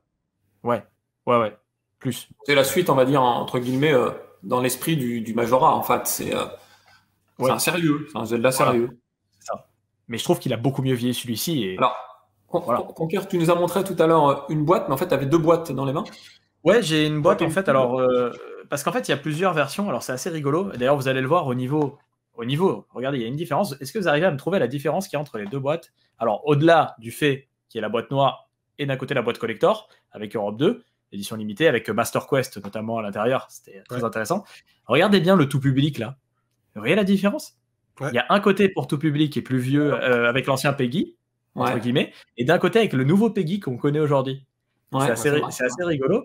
Et en fait, alors moi, ma théorie, c'est que je ne sais pas si ces 2 versions, je m'en souviens plus pour être tout à fait honnête, sont sorties en même temps. Je me demande si la version collector n'est pas sortie en premier, dans ma théorie. Question. Parce que sinon, je vois pas pourquoi ils auraient changé le Peggy. Pour moi, c'était sorti en même temps, mais là, ce que tu viens de me dire, ça peut contredire. C'est particulier. Et puis, c'est tous les 2 des versions françaises, attention. Hein, voilà, il souffle un nouveau vent de malheur. Voilà, donc c'est une question que je me suis toujours posée. Il faudrait que je revérifie, je vous avoue, j'ai pas la réponse. Pareil, au niveau du... C'est bizarre, hein, mais j'ai eu plusieurs Wind Waker entre les mains. Et à chaque fois, le doré, je le trouvais qu'il n'était pas de la même couleur. J'ai jamais vérifié pour ça. mais je trouvais qu'elle claquait quand même, cette boîte dorée. Mais effectivement, c'était... pour revenir sur le jeu, c'était une sacrée réussite. Ben c'est celui-là, alors juste pour vous dire, parce qu'on parle de souvenirs, c'est celui de mon enfance. Voilà, c'est celui que j'avais quand j'étais gamin, que j'ai gardé précieusement avec Skies of Arcadia Legends, que j'avais gardé précieusement et que j'avais dû revendre, malheureusement, parce que j'étais étudiant et j'étais en galère. Et quand il valait un peu cher, je l'avais revendu à l'époque, avant de le racheter. Moi, j'ai une anecdote sur ça, c'est que j'avais acheté le mien à l'époque, en 2003-2004, à sa sortie, à peu près. Et je l'avais prêté à un pote. Le pote, je l'ai plus vu. Ah putain. Et en magasin, j'ai retrouvé un Player Choice. Oh. Je me le suis acheté. Neuf. Pas courant. Il n'est pas si courant, je crois. Je crois que même c'est une des versions les plus à rechercher aujourd'hui. Alors, Choice, me semble. Ah ouais. 9. Et en fait, quand je l'ai récupéré, je me suis dit, je vais y jouer, je l'ai laissé. Quelques temps après, mon pote m'a recontacté en me disant, en fait, j'avais prêté ce jeu-là et d'autres. Il me l'a refilé mon jeu. Et du coup, je l'ai jamais ouvert, celui sous blister, le Player Choice. Il est dans mon... Garde-le bien. C'est vrai qu'en Player Choice, on le voit pas très souvent. Non, on le voit plus en version collector, moi je trouve même, parce que la version avec la boîte noire, tu le vois pas souvent non plus. Ouais, c'est vrai. D'un jeu rapidement, parce que c'est vrai qu'on l'a pas trop cité dans notre liste, mais on en parlait. C'est le seul Mario de la GameCube, Mario Sunshine. Il a fait beaucoup d'encre. Et beaucoup une suite indirecte de Mario 64. Ouais. Moi, je le vois comme ça, en essayant d'améliorer un peu certains défauts du Mario 64, en particulier la 3D. Mais il m'a pas marqué tant que ça. C'est un excellent titre, mais pour moi, il fait partie de ceux que je sais que je vais me faire taper dessus, et pourtant je suis un fou de la GameCube, mais il me fait partie de ceux que j'ai le moins aimé parce que déjà, j'ai trouvé qu'au niveau de sa gestion de la caméra, alors déjà que Mario 64 était particulier, mais bon, on pouvait lui pardonner le fait que ce soit le premier vrai jeu en 3D sur 64, etc., de Nintendo. Lui, il y a des passages qui étaient extrêmement complexes liés à cette maniabilité, enfin cette caméra, et puis cette maniabilité derrière. Et puis, c'est un jeu qui est quand même extrêmement exigeant hein, sur certains passages. Quand on fait des passages sans jet, et notamment on est, tu sais, les passages où il y a les plateformes, juste les petites plateformes, il y a des moments où tu t'arraches les cheveux complètement. Il y a même des gens qui ont eu des bugs dans le jeu où ils sont restés bloqués. En fait, cette partie, il faut savoir que ce jeu, il a été rushé parce que en fait, Nintendo poussait pour la sortie d'un Mario. Ils n'ont pas eu le temps de le terminer comme il aurait dû être terminé. Ils n'ont pas clair. Il y a des gros problèmes au niveau des contrôles dans le jeu. Ce qui est rare hein, avec Nintendo, justement. Ils sont plutôt réputés pour finir leur jeu, vraiment, en tout cas à cette époque, à 100%. Et alors, attention, hein, c'est un excellent titre. La gestion de l'eau, magnifique encore une fois, ça c'est incroyable ce qu'ils ont fait. Puis c'est coloré, du bien d'être là. Du gameplay au sens où on pouvait attaquer avec. Réinvention d'un gameplay, hein, encore une fois. Voilà, c'est ça. Et puis, tu vois, le fait d'être sur cette île, cette ambiance en fait, parce que Mario Sunshine, c'est une ambiance incroyable. C'est ça, voilà, l'île Delfino en référence à Dolphin, encore une fois, la GameCube. Mais voilà, c'est magnifique. Et puis le principe de nettoyer l'île, etc., je trouve ça très sympa. Maintenant, dommage que ces petites choses viennent entacher, je trouve, l'expérience globale et d'un titre qui finalement divise aussi. Hein, moi, personnellement, quand j'entends Mario, je vais penser rapidement à Mario Galaxy Mario Galaxy 2 sur Wii. Clairement, il n'y a pas de doute, tu vois, j'y pense tout de suite. Mario 3D pour moi, je te l'avais dit. Phénoménal. En 3D, c'est ouf. Si je pense en 2D, pour moi, il y a le Super Mario World sur SNES. Ouais, Super Mario World, incroyable. Je suis d'accord avec toi. Et ce Sunshine, ça n'a jamais été pour moi. Alors, j'ai mon premier souvenir avec, je l'ai eu à l'époque. Je l'ai acheté à l'époque, Day One, comme on dit. Mais moi aussi. j'ai pas eu le kiff voulu parce que j'avais beaucoup aimé Mario 64. Je trouvais que c'était. J'aime bien la boîte, moi, violette. Tu sais, il y avait la boîte violette, la fameuse boîte qui était la seule boîte violette d'ailleurs de toute la GameCube. Et je trouvais ça cool. C'est bête, mais c'est un peu comme la boîte rouge de Mario Kart Double Dash. On en reparlera certainement. Mais tu as raison, en dehors de la boîte or de Zelda, bleu de Sunshine, violette bleu, et puis rouge de Mario Kart. Mais alors justement, est-ce qu'on en parle de Mario Kart, les amis? Non. Mario Kart. Non. Moi, il est arrivé plus tard, mais ouais, on va en parler tout de suite. Alors, moi, je vais être très mitigé par rapport à ça, mais on en parlera après. Un peu Mario Kart Double Dash? Alors, moi, je vais vous dire tout de suite, les amis, je vais donner mon point de vue en premier. Je suis obligé de commencer. Vas-y. C'est mon Mario Kart préféré. Ah, on est deux, ça me fait trop plaisir. Ça me fait trop plaisir. Mais au point que j'ai commencé à un moment donné, en 2005-2006, à tenter d'approcher certains records. Ah, je l'adore, moi. Il est Alors, je regardais les vidéos. Les mecs, ils postaient. Pour valider le record, il fallait poster la vidéo. Alors, au début, ça suffit pas de déraper en bleu. En fait, les mecs, ils avaient réussi à faire, tu sais, les dérapages bleus. Ils les disaient en ligne droite. Ah oui. En ligne droite, les gars. C'est malade, les mecs. Alors, c'était ouf. Au début, je commençais sur le circuit Baby Park. C'était l'ovale pour s'entraîner, c'est idéal pour prendre les trajectoires. Le circuit du démon, on l'appelle, celui qui est aléatoire. Tu sais jamais si tu finis premier ou dernier. Quoi. Et franchement, ce jeu-là, c'est une tuerie. Les courses sont repris, d'ailleurs, les courses restent parmi les meilleurs tracés sur Mario Kart 8. Pour moi, encore, de luxe et tout. Je trouve que les tracés sont extrêmement, cohérents. Voilà. Une cohérence incroyable dans ce titre-là. Et puis, attention, il y a encore une fois une prise de risque, mais de rien, c'est les deux personnages sur le kart. Et ça reste Voilà, et ça, on peut aimer ou pas. D'ailleurs, bon, je t'avoue, tu prenais les Koopas, t'avais beaucoup de carapaces, t'étais bien. Honnêtement, c'était un peu le... toujours Koopa Troopa. C'était le cheat code. C'était le cheat code. Voilà, les deux Koopas. Non, mais bon. En soi, ce jeu-là, il a bien vieilli. Et puis surtout, c'est la première fois qu'on a un vrai aspect technique pour jouer à Mario Kart. Je suis d'accord. Jusqu'à présent, en SNES, il y avait. Alors, les puristes vont me dire oui, bon, en SNES, on saute dans les virages, etc. On a l'espèce de dérapage, c'est vrai. Mais là, il y a vraiment l'écart qu'on peut creuser entre un professionnel de Mario Kart et un novice, il est monstrueux. Énorme. Et le jeu est magnifique dans ses tracés, etc. Mais voilà, c'est surtout le fun instantané que procure ce titre, comme tous les Mario Kart, vous allez me dire. Mais moi, j'adorais cette petite stratégie des deux personnages parce qu'on l'a plus revu. Et je trouvais que c'est une particularité forte. Non, c'est une particularité, un bonus. Après, plein de personnages à gagner, évidemment, comme d'habitude, des courses. Ouais, c'est ça. Le roster était ouf pour l'époque. Et puis des cartes, la petite loco, etc. Non, mais il est très complet. Pour moi, y a pas de... Alors, je vois Biggie, il me regarde. C'est pas ton Mario Kart préféré, la Biggie. Non, C'est celui que j'aime le moins, pour te dire. T'es sérieux? J'ai mal. La totalité de tous les Mario Kart qui sont sortis. Moi, il faut savoir que Mario Kart, je suis un vieux de la vieille. J'ai acheté la version Super Nintendo. Je l'ai acheté en version américaine avant qu'il sorte en France. Ah oui, d'accord. Parce que j'avais vu des notes dans des magazines étrangers et j'avais vu les notes et je suis allé l'acheter en import. Je l'avais acheté une blinde à l'époque et j'ai surkiffé. La version 64, mais très sincèrement, c'est peut-être les meilleures soirées que j'ai eues de ma vie parce que c'était la première fois qu'on pouvait jouer à 4 sur le même écran. Ouais. J'en parle d'ailleurs encore avec des potes d'enfance avec qui on y jouait, qui vivent à l'étranger. Souvent, on parle de ça, tu vois. Ouais. Et en fait, quand il est sorti, ça m'a déstabilisé, cette histoire de 2 joueurs. Il y a une deuxième chose, c'est que je l'ai trouvé très difficile, le jeu. Il est pas évident. Au début, pour prendre les virages, au début, vraiment avec le dérapage. J'ai pas pris beaucoup de plaisir dès le départ. J'ai trouvé que les courses, il n'y en avait pas beaucoup dans le jeu. Oui. Il n'y avait pas beaucoup de circuits, tu vois. Et il y en a quand même pas mal. Il y en a 4 fois au début avant de débloquer. Il y en a 16, non? Peut-être 16, me semble-t-il. Ouais. J'ai trouvé que c'était pas beaucoup. En fait, j'avais vite fait le tour. Et puis même, de manière globale, le feeling m'avait pas plu. Il y avait une ambiance qui était moins chatoyante, je trouvais, que dans les autres Mario Kart. Au niveau de, du pilotage, tous les Mario Kart qu'on suivi, ils sont restés dans le même concept. Ouais, le drift, en fait, c'est vraiment ce double dash qu'il a avec les couleurs, etc. C'est vraiment lui. Alors, on pouvait drifter sur 64, on pouvait, mais bon. Il y avait les couleurs de la fumée, hein, pareil. Il y avait les couleurs, mais je trouve que l'effet était moins... Ça faisait un turbo? Ça faisait un mini turbo? Oui. Ouais, mais c'était moins prononcé que sur double dash, où vraiment...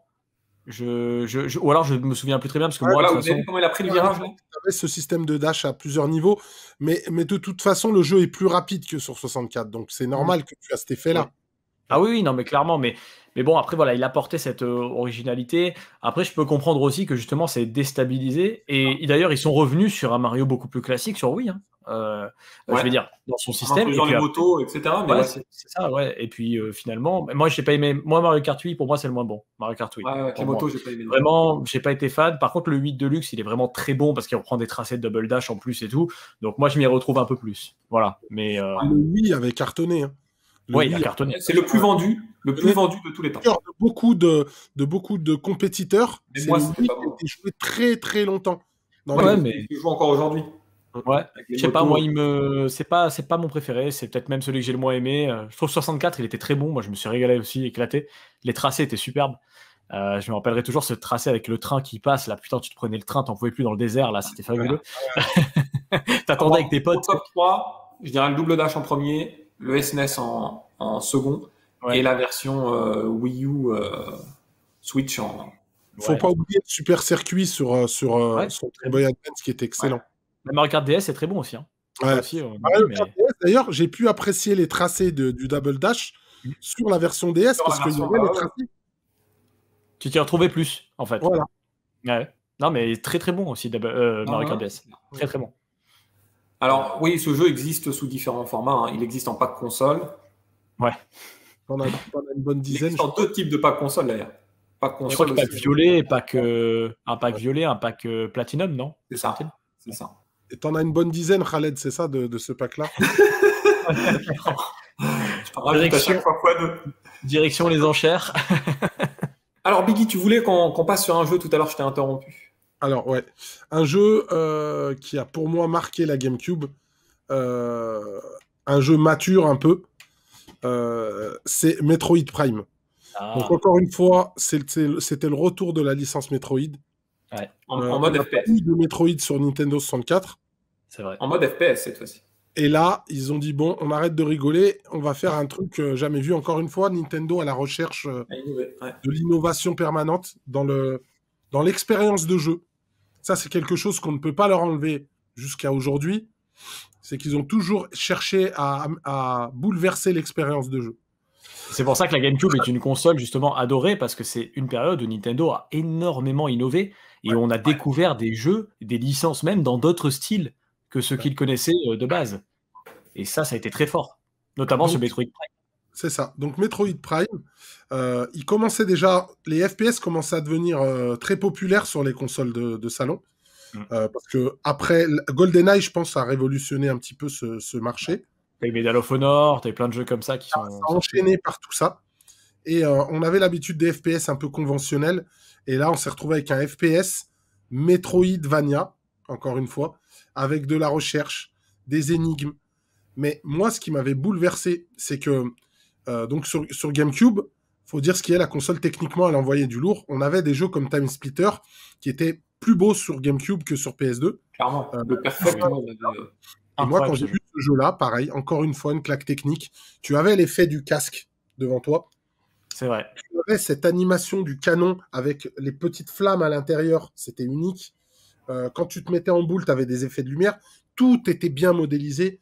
Tu avais les projections des ennemis quand tu les détruisais sur ton casque qui coulait. C'était juste... J'en ai des frissons quand j'y repense. C'est un jeu sublime. Les souvenirs, des belles émotions. Ah ouais, bah. Regardez. C'est franchement, c'est donc un de mes jeux. C'est celui d'époque. Hein? C'est celui d'époque ou c'est celui d'époque, ouais. C'est celui d'époque, d'accord. Bah, Retro Studio, on peut dire que là, ils ont fait très fort parce que ils ont réussi à adapter Metroid, Super Metroid notamment, qui est un classique ultime de la SNES. Il fallait pas se rater, tu vois, parce que c'est pour le coup, on parle beaucoup de Mario, etc., mais Super Metroid, ça parlait notamment, j'allais dire, un peu plus des personnes élitistes, un peu plus hardcore gamers, parce que voilà, c'était un jeu qui était quand même complexe et où il y avait une pression permanente et le style plaisait beaucoup, un peu Metroidvaniesque, tu vois, voilà. Ouais. Justement, on dit Metroidvania maintenant. Grâce à ces jeux-là. Grâce à ces jeux-là, donc voilà. Mais alors, c'est un gros risque de passer en vue FPS, et comme vous dites, déjà, la partie technique est irréprochable. Comme la partie du casque, notamment, qui... les reflets, ces projections, le fait que tu sortes de l'eau et que l'eau coule sur le casque, ça m'avait marqué. Et puis il était difficile quand même aussi sur certains aspects, un peu comme finalement tous les Metroid. Et je sais pas, on se retrouve dans l'univers. On dirait vraiment qu'on a pris la version SNES par exemple et qu'on s'est mis, on est dans le casque de Samus.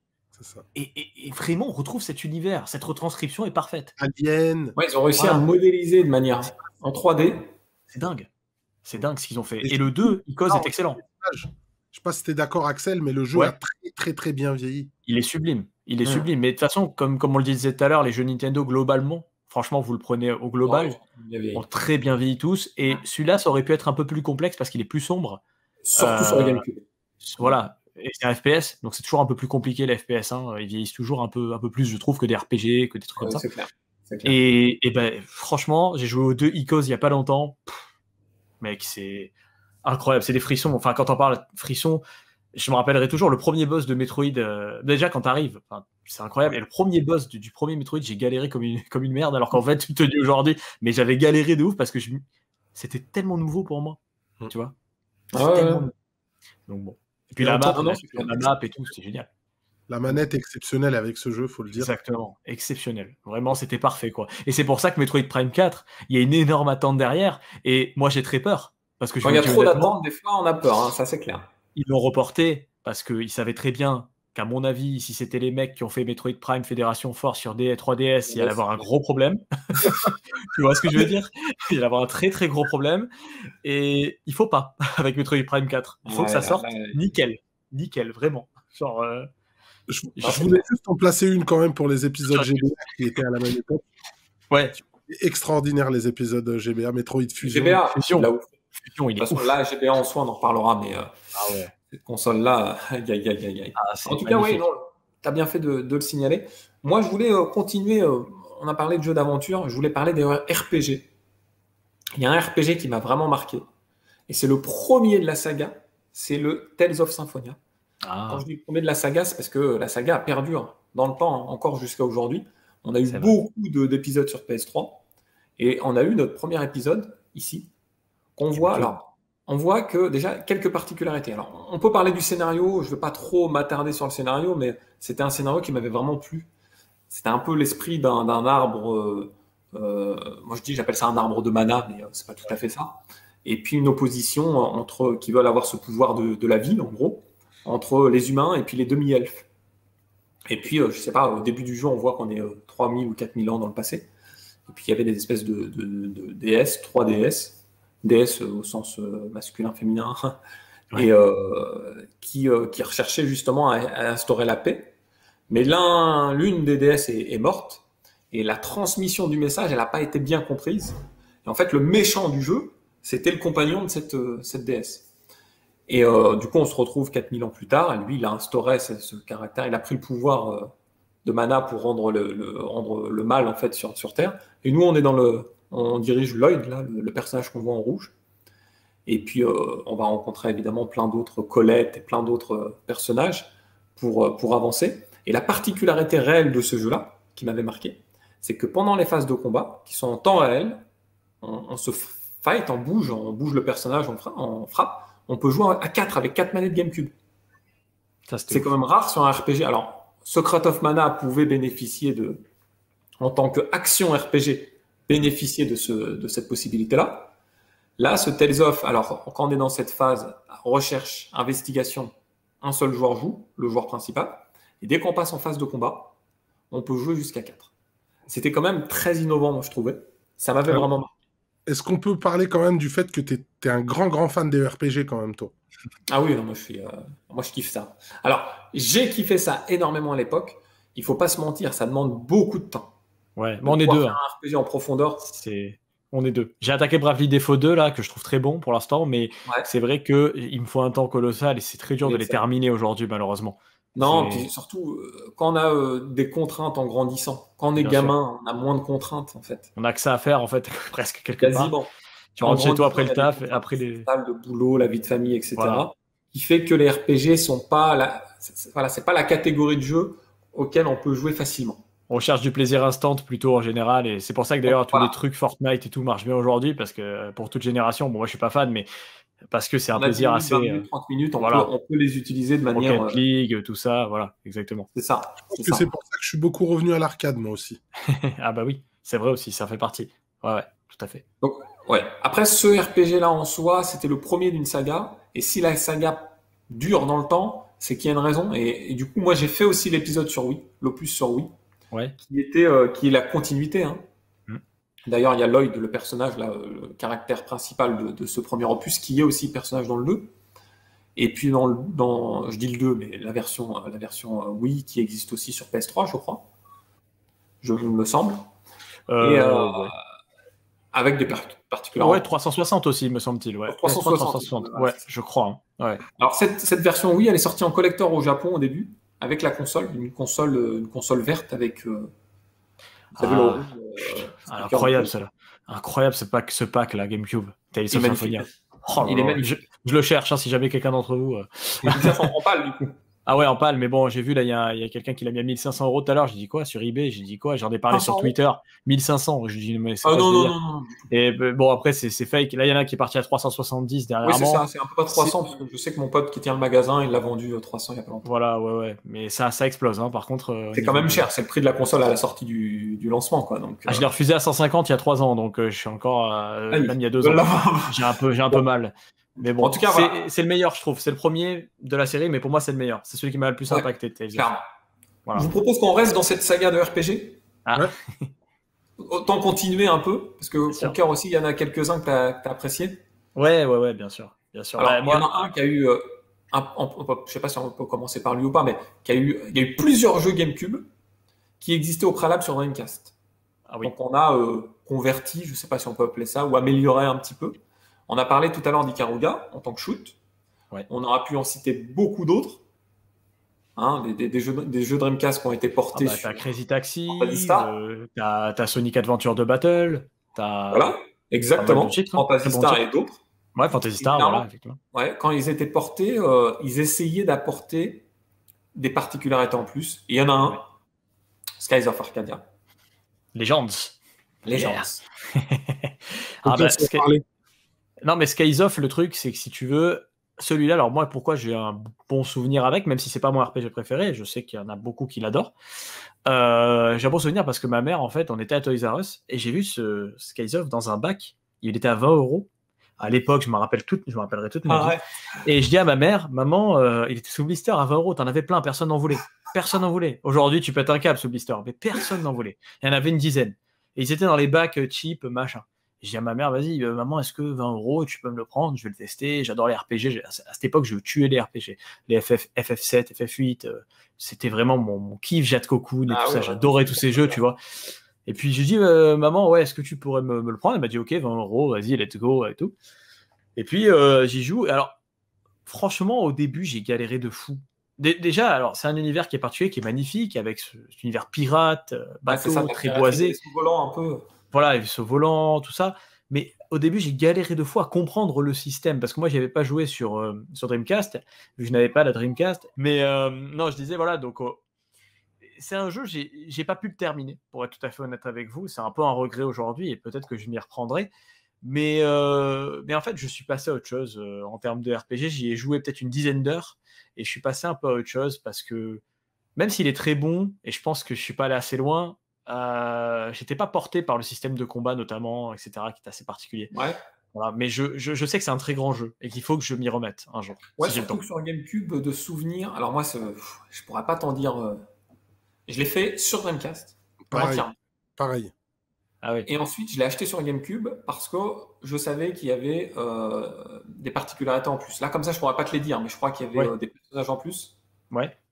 Et puis des petites phases supplémentaires en plus. Et je l'avais commencé un peu du coup sur GameCube, mais je l'ai pas du tout fini sur GameCube. À partir du moment que je l'avais fait sur Dreamcast, le plaisir était un peu amoindri. Ouais, je comprends. Ouais, je comprends. C'est difficile de refaire un RPG surtout. Voilà, c'est ça. C'est chaud. J'ai toujours mon exemplaire Dreamcast à l'époque, j'ai toujours cet exemplaire GameCube. Pourquoi pas un jour m'y remettre? Mais comme je t'ai dit, les RPG, ça demande du temps. Je pense que je m'y remettrai en live, moi, ouais. Je le fixe comme objectif, mais ce qui sera atteint, c'est autre chose. Tu peux le faire en live. Je voulais finir sur cette phase de RPG en parlant d'un tactical RPG qui m'a marqué à l'époque. J'étais très friand de ce genre de jeu. Alors, là, je vais citer le jeu, c'est Fire Emblem. Fire Emblem, Base of Radiance. C'est lui, non? Moi, c'était le premier Fire Emblem auquel je jouais. Et ben ouais. Pourtant, quand tu vois les tactical, moi vraiment, les tactical, j'ai été bercé à surtout Advance War, que j'avais adoré sur GBA, que je trouvais fabuleux. Les 2 opus sont fabuleux, et c'est là où j'ai commencé à apprécier le tactical. Mais Fire Emblem, pour être tout à fait honnête avec toi, ce n'est pas un jeu que j'ai fait. Je l'ai dans ma collection. C'est un des rares jeux que je dois justement entreprendre. J'aimerais bien. Et alors, ça tombe bien. Ouais, non, mais si tu peux nous en parler, parce que ça tombe très bien. Alors, en gros, c'est des mercenaires, si tu veux, qui ont des missions. Ouais. Et le chef des mercenaires, c'est le père du héros. D'accord. Tu veux que je te spoil ou pas? Non, ça va. Non, je ne veux pas te spoiler. Non, je pense que je vais y aller dans pas longtemps, parce que je le vois dans ma collection et je me dis, mais allez, dès que j'ai du temps, il faut que je me Non, mais t'as raison. Tu peux le faire en live. Deux choses quand même. C'est ça. Voilà.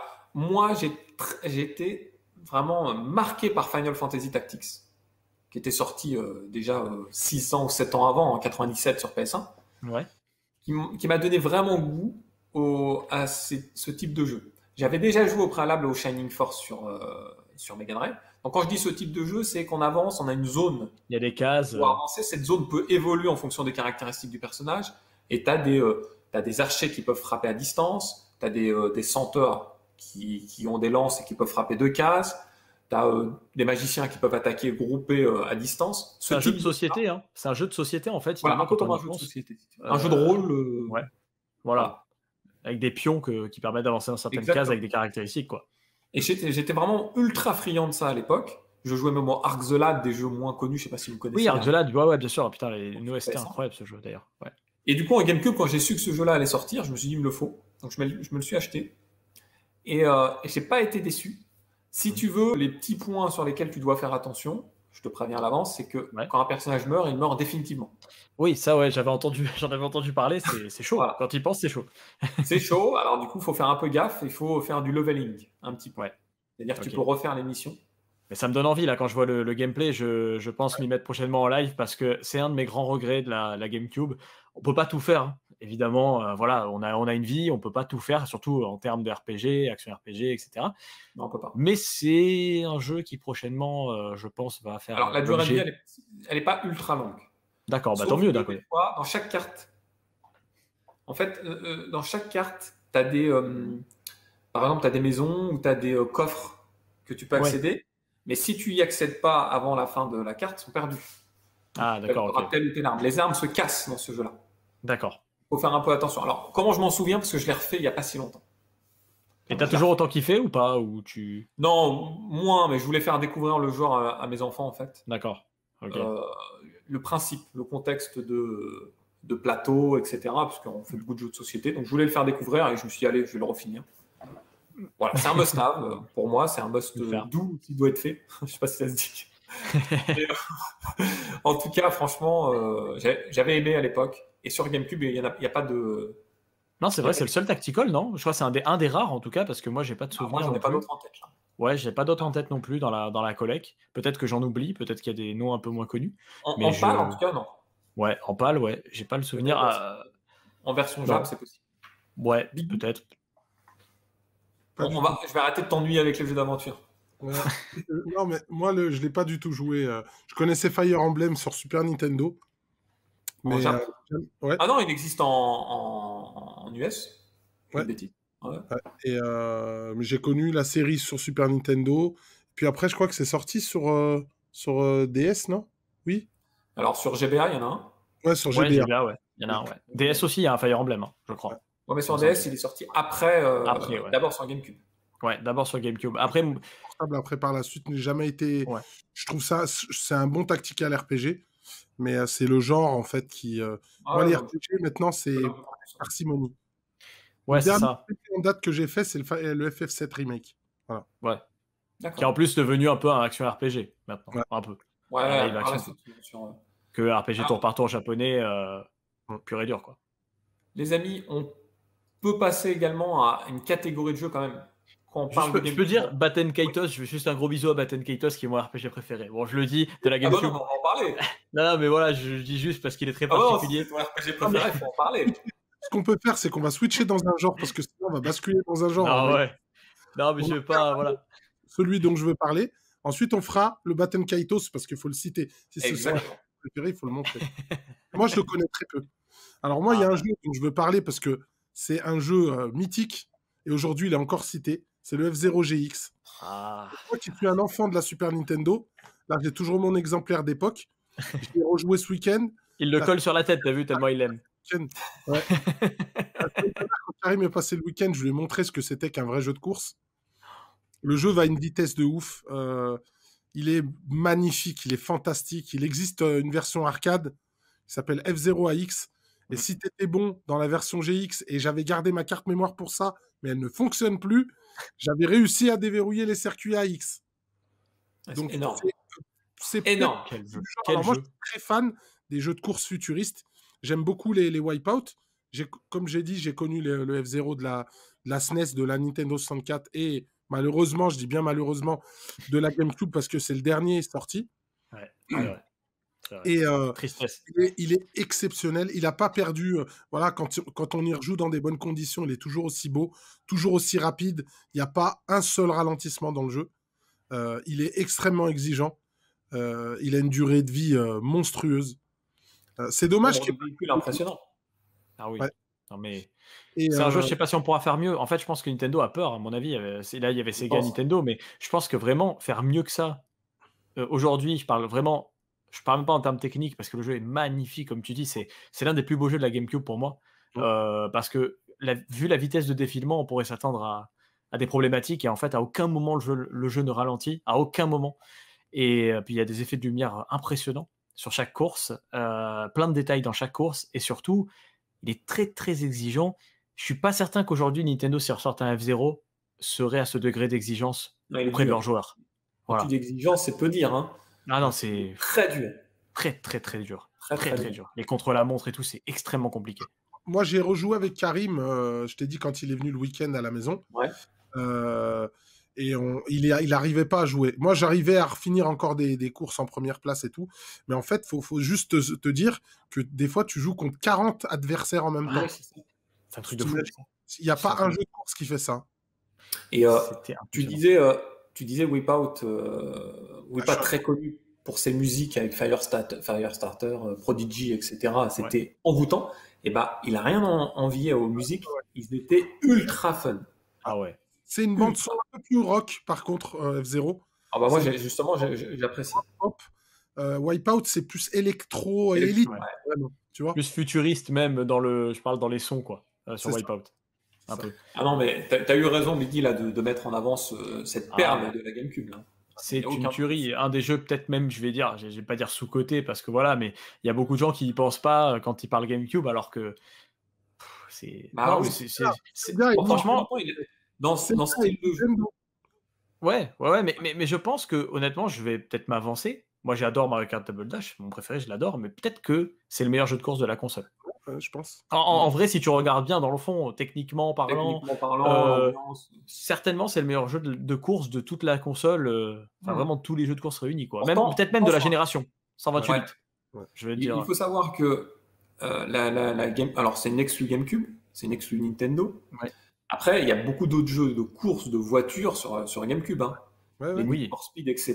Il y en a Qui était sur la les game. Extreme G, les. Ouais, bien sûr, il y a les. Ouais, il y a le Pro Rally, il y a plein de trucs, mais bon. Et on crache pas dessus, hein, les Need for Speed Underground, Non. etc. C'est de très bons jeux. Excellent. Mais pour moi, effectivement, F-Zero, il m'a tellement marqué. Ses finitions, etc. Et puis, on était fan du F-Zero SNES, du F-Zero 64. On s'attendait, parce que le F-Zero 64 était bon. Hein. Ah ouais. Et puis, il y avait déjà beaucoup d'adversaires c'était assez impressionnant pour l'époque, ça, de la 64. Et puis là, la marche qui a été créée, on ne s'attendait pas à une aussi grosse marche. Que Nintendo allait franchir cette marche. Et ben, c'était le cas. Ouais. Et c'est vraiment, en fait, on ressent un peu le côté, comme tu l'as dit, Bicam, le côté arcade. Parce qu'en fait, c'est un jeu d'arcade. On dirait un jeu que tu joues en salle d'arcade. En fait, ils l'ont juste porté sur GameCube. Et tu as ce côté instantané, mais à la fois extrêmement exigeant. Oui. On aurait dit qu'il fallait mettre des coins à l'intérieur de ta borne pour pouvoir continuer à jouer au jeu. Parce que c'était. Tu allais crever. Que les GameCube, elle avait beaucoup de portages Dreamcast pour ça. Crazy Taxi, on n'en a pas parlé, mais c'était aussi. AM2, Sega. Je vais juste parler d'un truc rapide. Il y a 2 bornes que je rêve de jouer dans ma vie. Que j'ai pas pu jouer, c'est F-Zero AX, la borne d'origine. J'ai jamais pu y jouer parce que sur Lyon, j'ai jamais trouvé la borne ici. Celui qui l'a, les gars, faites-nous signe. Et Karim s'est proposé, il m'a dit la prochaine fois que tu vas à Paris, je t'emmène dans un endroit où tu peux la jouer. C'était où, la tête dans les nuages, non? C'est ça? Ou pas du tout? Rentrer chez lui, tu le payes et tu peux jouer. Ah ouais, carrément. Ouais. Bon, on ira ensemble, les gars. Ouais, à Paris. Et vous m'appelez? Vous m'appelez? Ouais, tu l'appelles, ouais, son numéro. Non, mais vous m'appelez si vous y allez. Ah, bah ouais, bien sûr, allez, avec plaisir. Et la deuxième, c'est Star Wars Battle Pod. Pareil, c'est au Japon. Ah ouais, d'accord. Imaginez-vous, vous montez dans un vaisseau de Star Wars, tu combats dans l'espace et la borne, elle tourne à 300. C'est un truc de malade. C'est un truc de malade, ça. Ah bah oui, c'est malade. Bon, tu finis avec un sac, avec un peu de gerbe, mais bon. Mais ouais, ça doit être un truc de fou, ça. Putain, incroyable. Bon, les amis, on va parler un peu de Baton Kaitos quand même.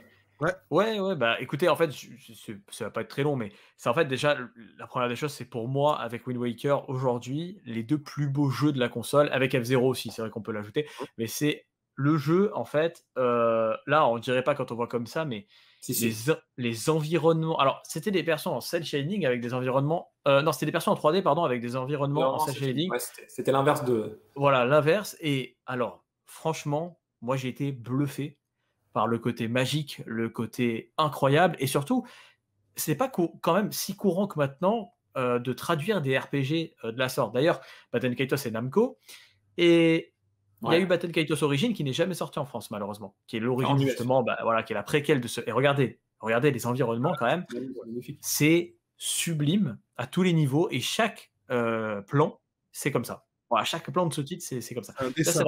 C'est un dessin, c'est de l'art. Ouais, c'est un mélange dessin animé. Exactement, c'est de l'art, c'est fabuleux. C'est un jeu particulier. C'est très particulier, et le système de combat l'est aussi, puisque c'est un RPG qui se joue avec un deck et un jeu de cartes notamment.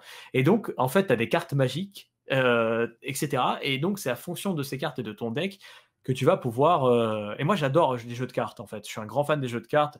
Bon, j'ai joué beaucoup à Hearthstone, Magic, etc. Yu-Gi-Oh! Même Yu-Gi-Oh! J'avais adoré à l'époque. Mon frère est fan de Yu-Gi-Oh! Ah bah, j'ai adoré. Et tu sais que Yu-Gi-Oh! Il y a encore le tournoi. Hein. Oui, il y a des tournois, mais les jeux et franchement, c'est génial. Le jeu de cartes Yu-Gi-Oh! C'est génial. PS4 pour dire. Ah bah voilà, ouais, non, mais. Et moi, je me rappelle, j'avais le deck de Kaiba et tout à l'époque. Bref, c'était vraiment. Et donc, le paysage, c'est magnifique. Il est sublime. Si vous l'avez jamais fait, franchement, c'est un titre qu'il faut faire parce que l'équilibre est excellent. Et c'est une claque technique de la GameCube que beaucoup. Regarde ça. Regarde ces dessins. Voilà. Si vous l'avez jamais fait, franchement, essayez juste même 2-3 heures. C'est magnifique. Vous allez avoir du mal à en sortir parce que c'est tellement envoûtant qu'il y a quelque chose, quoi. Et donc, j'ai ce grand regret que l'Origins n'est jamais malheureusement sorti en France. Bon, je parle anglais, donc c'est pas un problème. Il y a des gens qui ont fait de la trad. Est-ce que tu comptes le posséder, l'Origin, dans ta collection ou... Ouais, c'est vrai que je l'ai pas encore. Ça serait un petit objectif. C'est un des rares jeux américains, justement, qui me ferait plaisir. Avec le Dragon Ball Saga, non? Dragon Ball Saga, je l'ai. Donc ça c'est pas je l'ai. Donc ça c'est mais c'est pas une fierté mais c'est pas une fierté mais je l'ai. il est tellement nul que non mais j'aimerais bien le tester. Mais à l'occasion si tu viens à Paris. Mais non mais Dragon Ball Saga c'est vrai que c'est une exclu US aussi. C'est quand même le seul jeu où tu peux voler mais Dragon Ball Saga mais en fait tu restes c'est-à-dire que tu sautes et tu restes à niveau. C'est-à-dire qu'en fait c'est un jeu où tu voles pas. Ah non, il y en a un deuxième comme ça. C'est le Taiketsu sur GBA. Ah oui, Taiketsu, mais bon, voilà, c'est te dire là où on est. On est parti. Mais voilà, ce Baten Kaitos, pour en revenir à lui, il avait ce système très particulier et c'est un jeu exceptionnel. Les critiques ont été dithyrambiques à son niveau. Et voilà, une histoire incroyable. Mais de toute façon, rien que le visuel te donne envie de jouer. On dirait un livre, ce jeu. Un livre ouvert. Ouais, c'est ça, ça fait un peu. Ouais, c'est ça, comme des histoires de contes d'enfants. Tu as vu ces lumières là quand tu vois les images avec ces espèces de trucs ces espèces de brillance là, de paillettes qui sont comme ça dans la lumière, mais c'est fabuleux, genre t'es transporté. Voilà. Et puis c'est un jeu accessible. Jusqu'à aujourd'hui, il fait partie de ceux qui ont été épargnés sauf peut-être après cette. Pourtant, je pensais honnêtement, je pensais qu'il allait exploser. Alors qu'en fait, c'est un titre qui s'est très bien vendu, contrairement à ce qu'on peut croire. Plus d'1 million d'exemplaires quand même, donc c'est pas mal. Et surtout, c'est un jeu qui est resté toujours à la même cote, à peu près d'une quarantaine, cinquantaine, soixantaine d'euros maximum. Et on est toujours. Moi, à l'époque, déjà, il valait ce prix-là, donc je suis content. C'est pour ça que je dis, il n'a pas évolué. Voilà, qui restera toujours à ce prix-là pour qu'on puisse le découvrir en version originale. Et tant mieux. Voilà. Les amis, je vous propose qu'on parle un peu quand même, j'insistais sur ça, d'une saga sur GameCube, la saga des Resident Evil. Ah. Alors, le 2 et le 3, honnêtement. Non mais c'est un portage comme tu disais, c'est pas un remake quoi, c'est un portage vraiment pur et dur des versions PS1. Honnêtement, pour moi c'est pas les plus intéressants. Par contre, Resident Evil, le remake du premier, le Rebirth. Ah, le Rebirth, ouais, là c'est par contre là pour le coup, il est réputé pour être parmi les 5-10 plus beaux jeux de la GameCube, c'est une claque incroyable. Là on voit le 2 que tu avais mis, Khaled, dans ta liste. Ouais. Le 2, je l'ai mis. Ça, c'est le 2. Je l'ai mis parce que techniquement parlant, il évolue. Alors, il y a eu la version PS1. Là, il y a eu la version PS1 et N64. Quasiment au même niveau. Ensuite, on a eu la version Dreamcast qui visuellement avait mis déjà le cran au-dessus.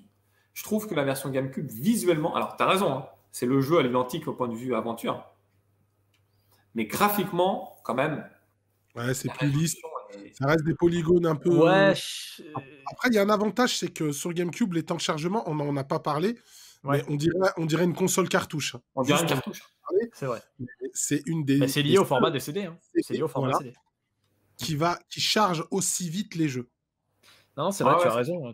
Après, c'est un bon moment, mais honnêtement, si tu avais déjà fait les versions pour moi Dreamcast, comme tu dis, ou alors même PS1, 64, non, mais c'est surtout que on voit que c'est un lissage assez. Voilà, c'est un lissage, mais il n'y a pas un retravail pour moi exceptionnel derrière celui-là. Alors, c'est le plus rare aujourd'hui, le 2, largement, puisque bon, il se trouve à des prix, j'ai jamais vu ça, déjà à l'époque, hein, mais là aujourd'hui, c'est parti sur un délire énorme. Et si tu devais conseiller à quelqu'un de faire le 2, tu lui conseillerais quand même de le faire sur PS1 ? Non, quand même pas. Ça dépend. Alors, maintenant, je lui conseillerais de faire peut-être le remake. Ah bah oui.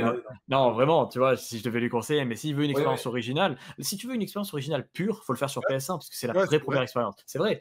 Si tu veux le faire, on va dire avec si t'as un petit genou là qui comprend, enfin qui a pas envie de se prendre la tête et tout, je lui dirais de jouer à la version remake. C'est con, mais en fait, et qu'est-ce qui va me faire aujourd'hui venir sur la version GameCube ? Je ne sais pas. Alors, en vérité. La version PS1, je l'avais avec mon frère, on l'avait poncé. Hein. On avait tout. Excellent. Le survivant, la totale. Excellent. Mon fromage, comme on dit. Ah non, mais excellent. Et après, mais tu as raison de signaler que le Rebirth, moi j'ai découvert sur le premier Resident Evil. Ah, mais là, c'est pas j'ai une anecdote par rapport à ça. Ouais. c'est que, et je peux la raconter, hein, je te l'ai raconté en off, Biggie, c'est qu'en fait, j'ai rencontré, moi, mon épouse d'aujourd'hui, à cette époque-là. À cette époque de la GameCube. Wow. Et en fait, elle m'avait fait un petit cadeau, sans me le dire. Elle avait été m'acheter 2 jeux. Elle m'avait acheté le Mario Kart Double Dash. Ouais. Et elle m'avait acheté le Resident Evil, je l'appelle Rebirth, mais je comprends pourquoi c'est ton préféré, MKDD. et effectivement, le Resident Evil 1, énormissime. Mais le 4 m'avait aussi marqué, en fait. Alors, le 4, alors... Parce que c'est mon dernier jeu. Voilà. Ah, alors non, je te spoil pas. On te laissera en parler. On te laissera vraiment en parler. On va te laisser, Mais le 1, pour en finir sur lui, c'est pour moi, je vais le dire, hein, le Resident Evil parfait, encore aujourd'hui, c'est mon préféré de tous les Resident Evil, c'est le Rebirth. Parce que c'est un vrai Resident Evil. Je trouve qu'aujourd'hui, on part un peu en vrille avec Village et tout. Pour moi, c'est l'essence même du RE qui a été retravaillée de façon parfaite, adaptée. La manette GameCube, je trouve qu'elle est meilleure que la DualShock, pour le coup, sur un Resident Evil, sur ce jeu-là. Bien que, on le sait, hein, les commandes sont assez particulières sur un RE, les déplacements des personnages, etc. Mais c'est un retravail. Pour moi, c'était presque un nouveau jeu dans le jeu. Je sais pas comment expliquer. C'était fou, ce sentiment. Je pense que voilà. Tu partages ton point de vue. Ouais, alors, moi, il m'a mis une claque monumentale. C'est une des mes grosses claques. Je les mets dans les 5 grosses claques de la GameCube. Celui-là, il en fait partie. Moi, je suis un grand fan de Resident Evil. Je les ai tous faits. Faut savoir qu'avec des potes, on essaie de battre des records dans le premier Resident Evil. Et mon record que j'ai sur le jeu, c'est 1h15 avec Chris. Ah ouais, c'est beau. PlayStation. Énorme. Et, quand j'ai rejoué à celui-là, j'avais l'impression de rejouer à un autre jeu. Parce qu'en fait, il y a des énigmes en plus. Les objets sont pas cachés au même endroit. Il y a des pans dans le scénario qui sont totalement différents. Tu as des endroits en plus. La mise en scène est légèrement différente. Non, puis cette scène, elle est incroyable sur GameCube. Sur GameCube, elle est folle. Ouais. Je suis un peu pote avec un des plus grands experts français de Resident Evil. D'ailleurs, il a fait un truc avec Carole Quinten quand ils ont fait la saga Resident Evil. Il s'appelle Derek Strife. Je crois que nous en avons parlé. Ouais. Et ce mec-là, pour lui, c'est un autre jeu. Donc pour lui, le meilleur Resident Evil, lui, il l'appelle 96. 96, c'est Resident Evil le premier. Ouais. Et pour lui, le Rebirth, il le considère comme un autre jeu. Tu vois ? Ouais, ça se comprend. C'est pas un remake pour lui. Non, il dit que c'est pas un... Ouais, il dit que c'est même pas un remake. Pour lui, c'est un nouveau jeu. Alors moi, je le voyais comme un remake quand même, parce qu'il y a... Mais voilà. Non, mais je peux comprendre les deux points de vue, parce qu'on reste quand même dans la même histoire, dans le même type de scénario, dans les mêmes environnements, enfin, je veux dire, on les reconnaît, etc. Mais en même temps, comme tu dis, il y a ce renouvellement de Capcom qui était très intéressant sur les énigmes, qui fait que tu rachetais quand même le jeu si tu avais acheté le premier. Et ça, ils ont vraiment... Là où aujourd'hui, on voit beaucoup de remakes, je dis remake, de lissage, entre guillemets, où on a exactement le même titre lissé, quoi.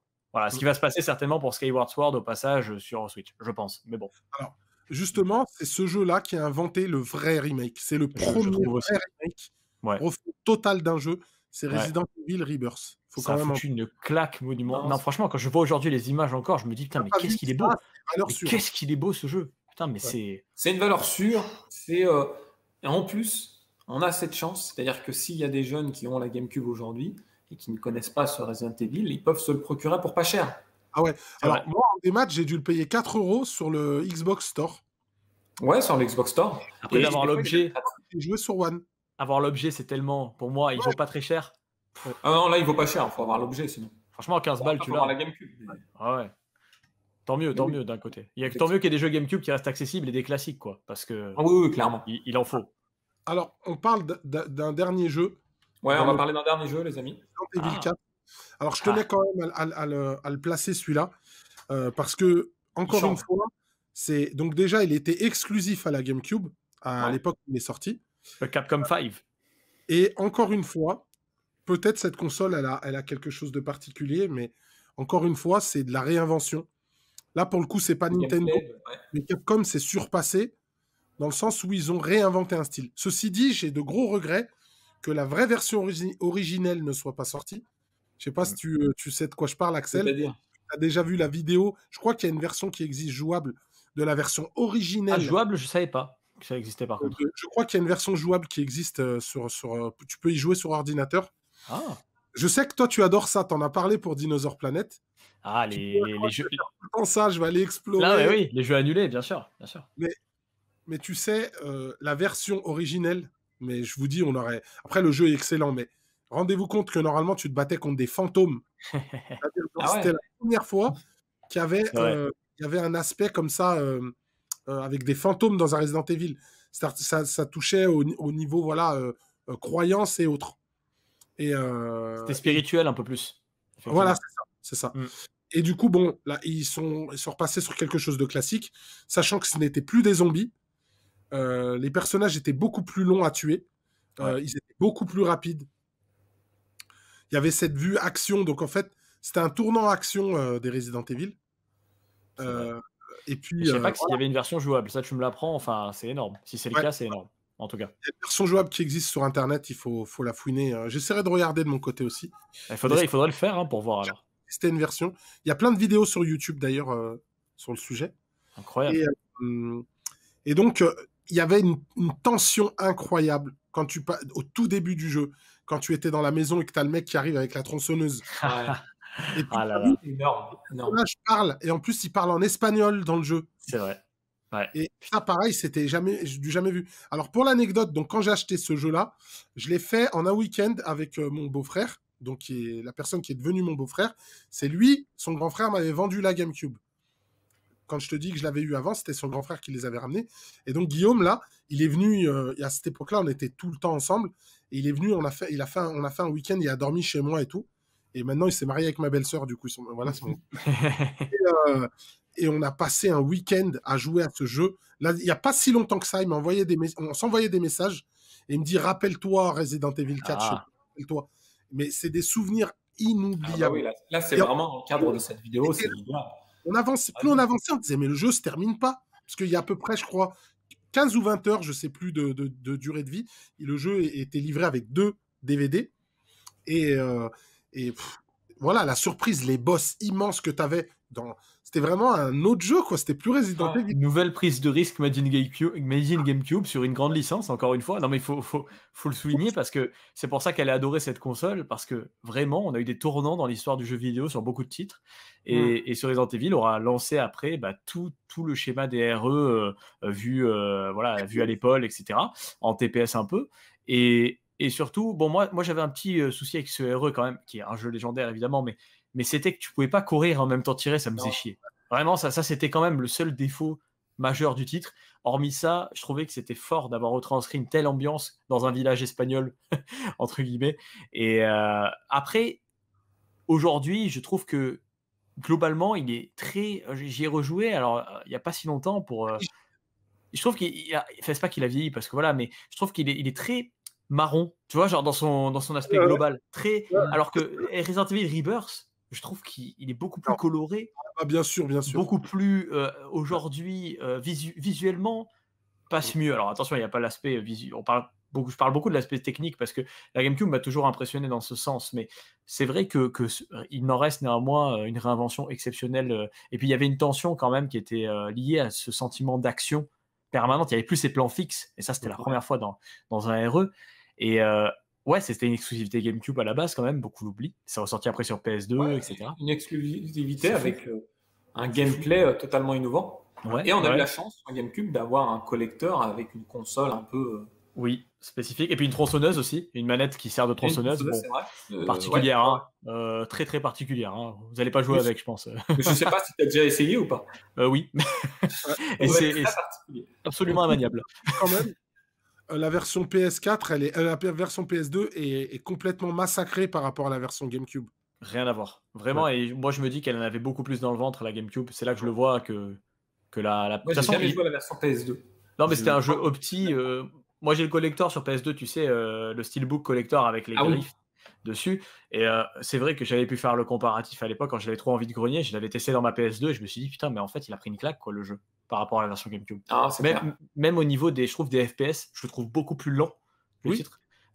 C'est fou. Quand il y a des personnages, des zombies à l'écran, notamment, je sais pas. Je sais pas ce qui s'est passé. Moi, quand j'avais les jeux, les Need for Speed, etc., ils existaient sur PS2, ils existaient sur GameCube.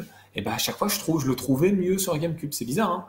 Est-ce que c'était parce que j'étais attaché à la console et du coup c'était vraiment subjectif? Je peux avoir le même truc que toi. Exactement. C'est techniquement, c'est-à-dire que la console, elle avait un anti-aliasing qui était meilleur que celui de la PS2. Peut-être aussi. Ouais, c'est vrai que c'était un traitement des textures qui était meilleur aussi. C'est-à-dire la décompression des textures était meilleure sur GameCube. Et puis c'était plus facile de développer. Là.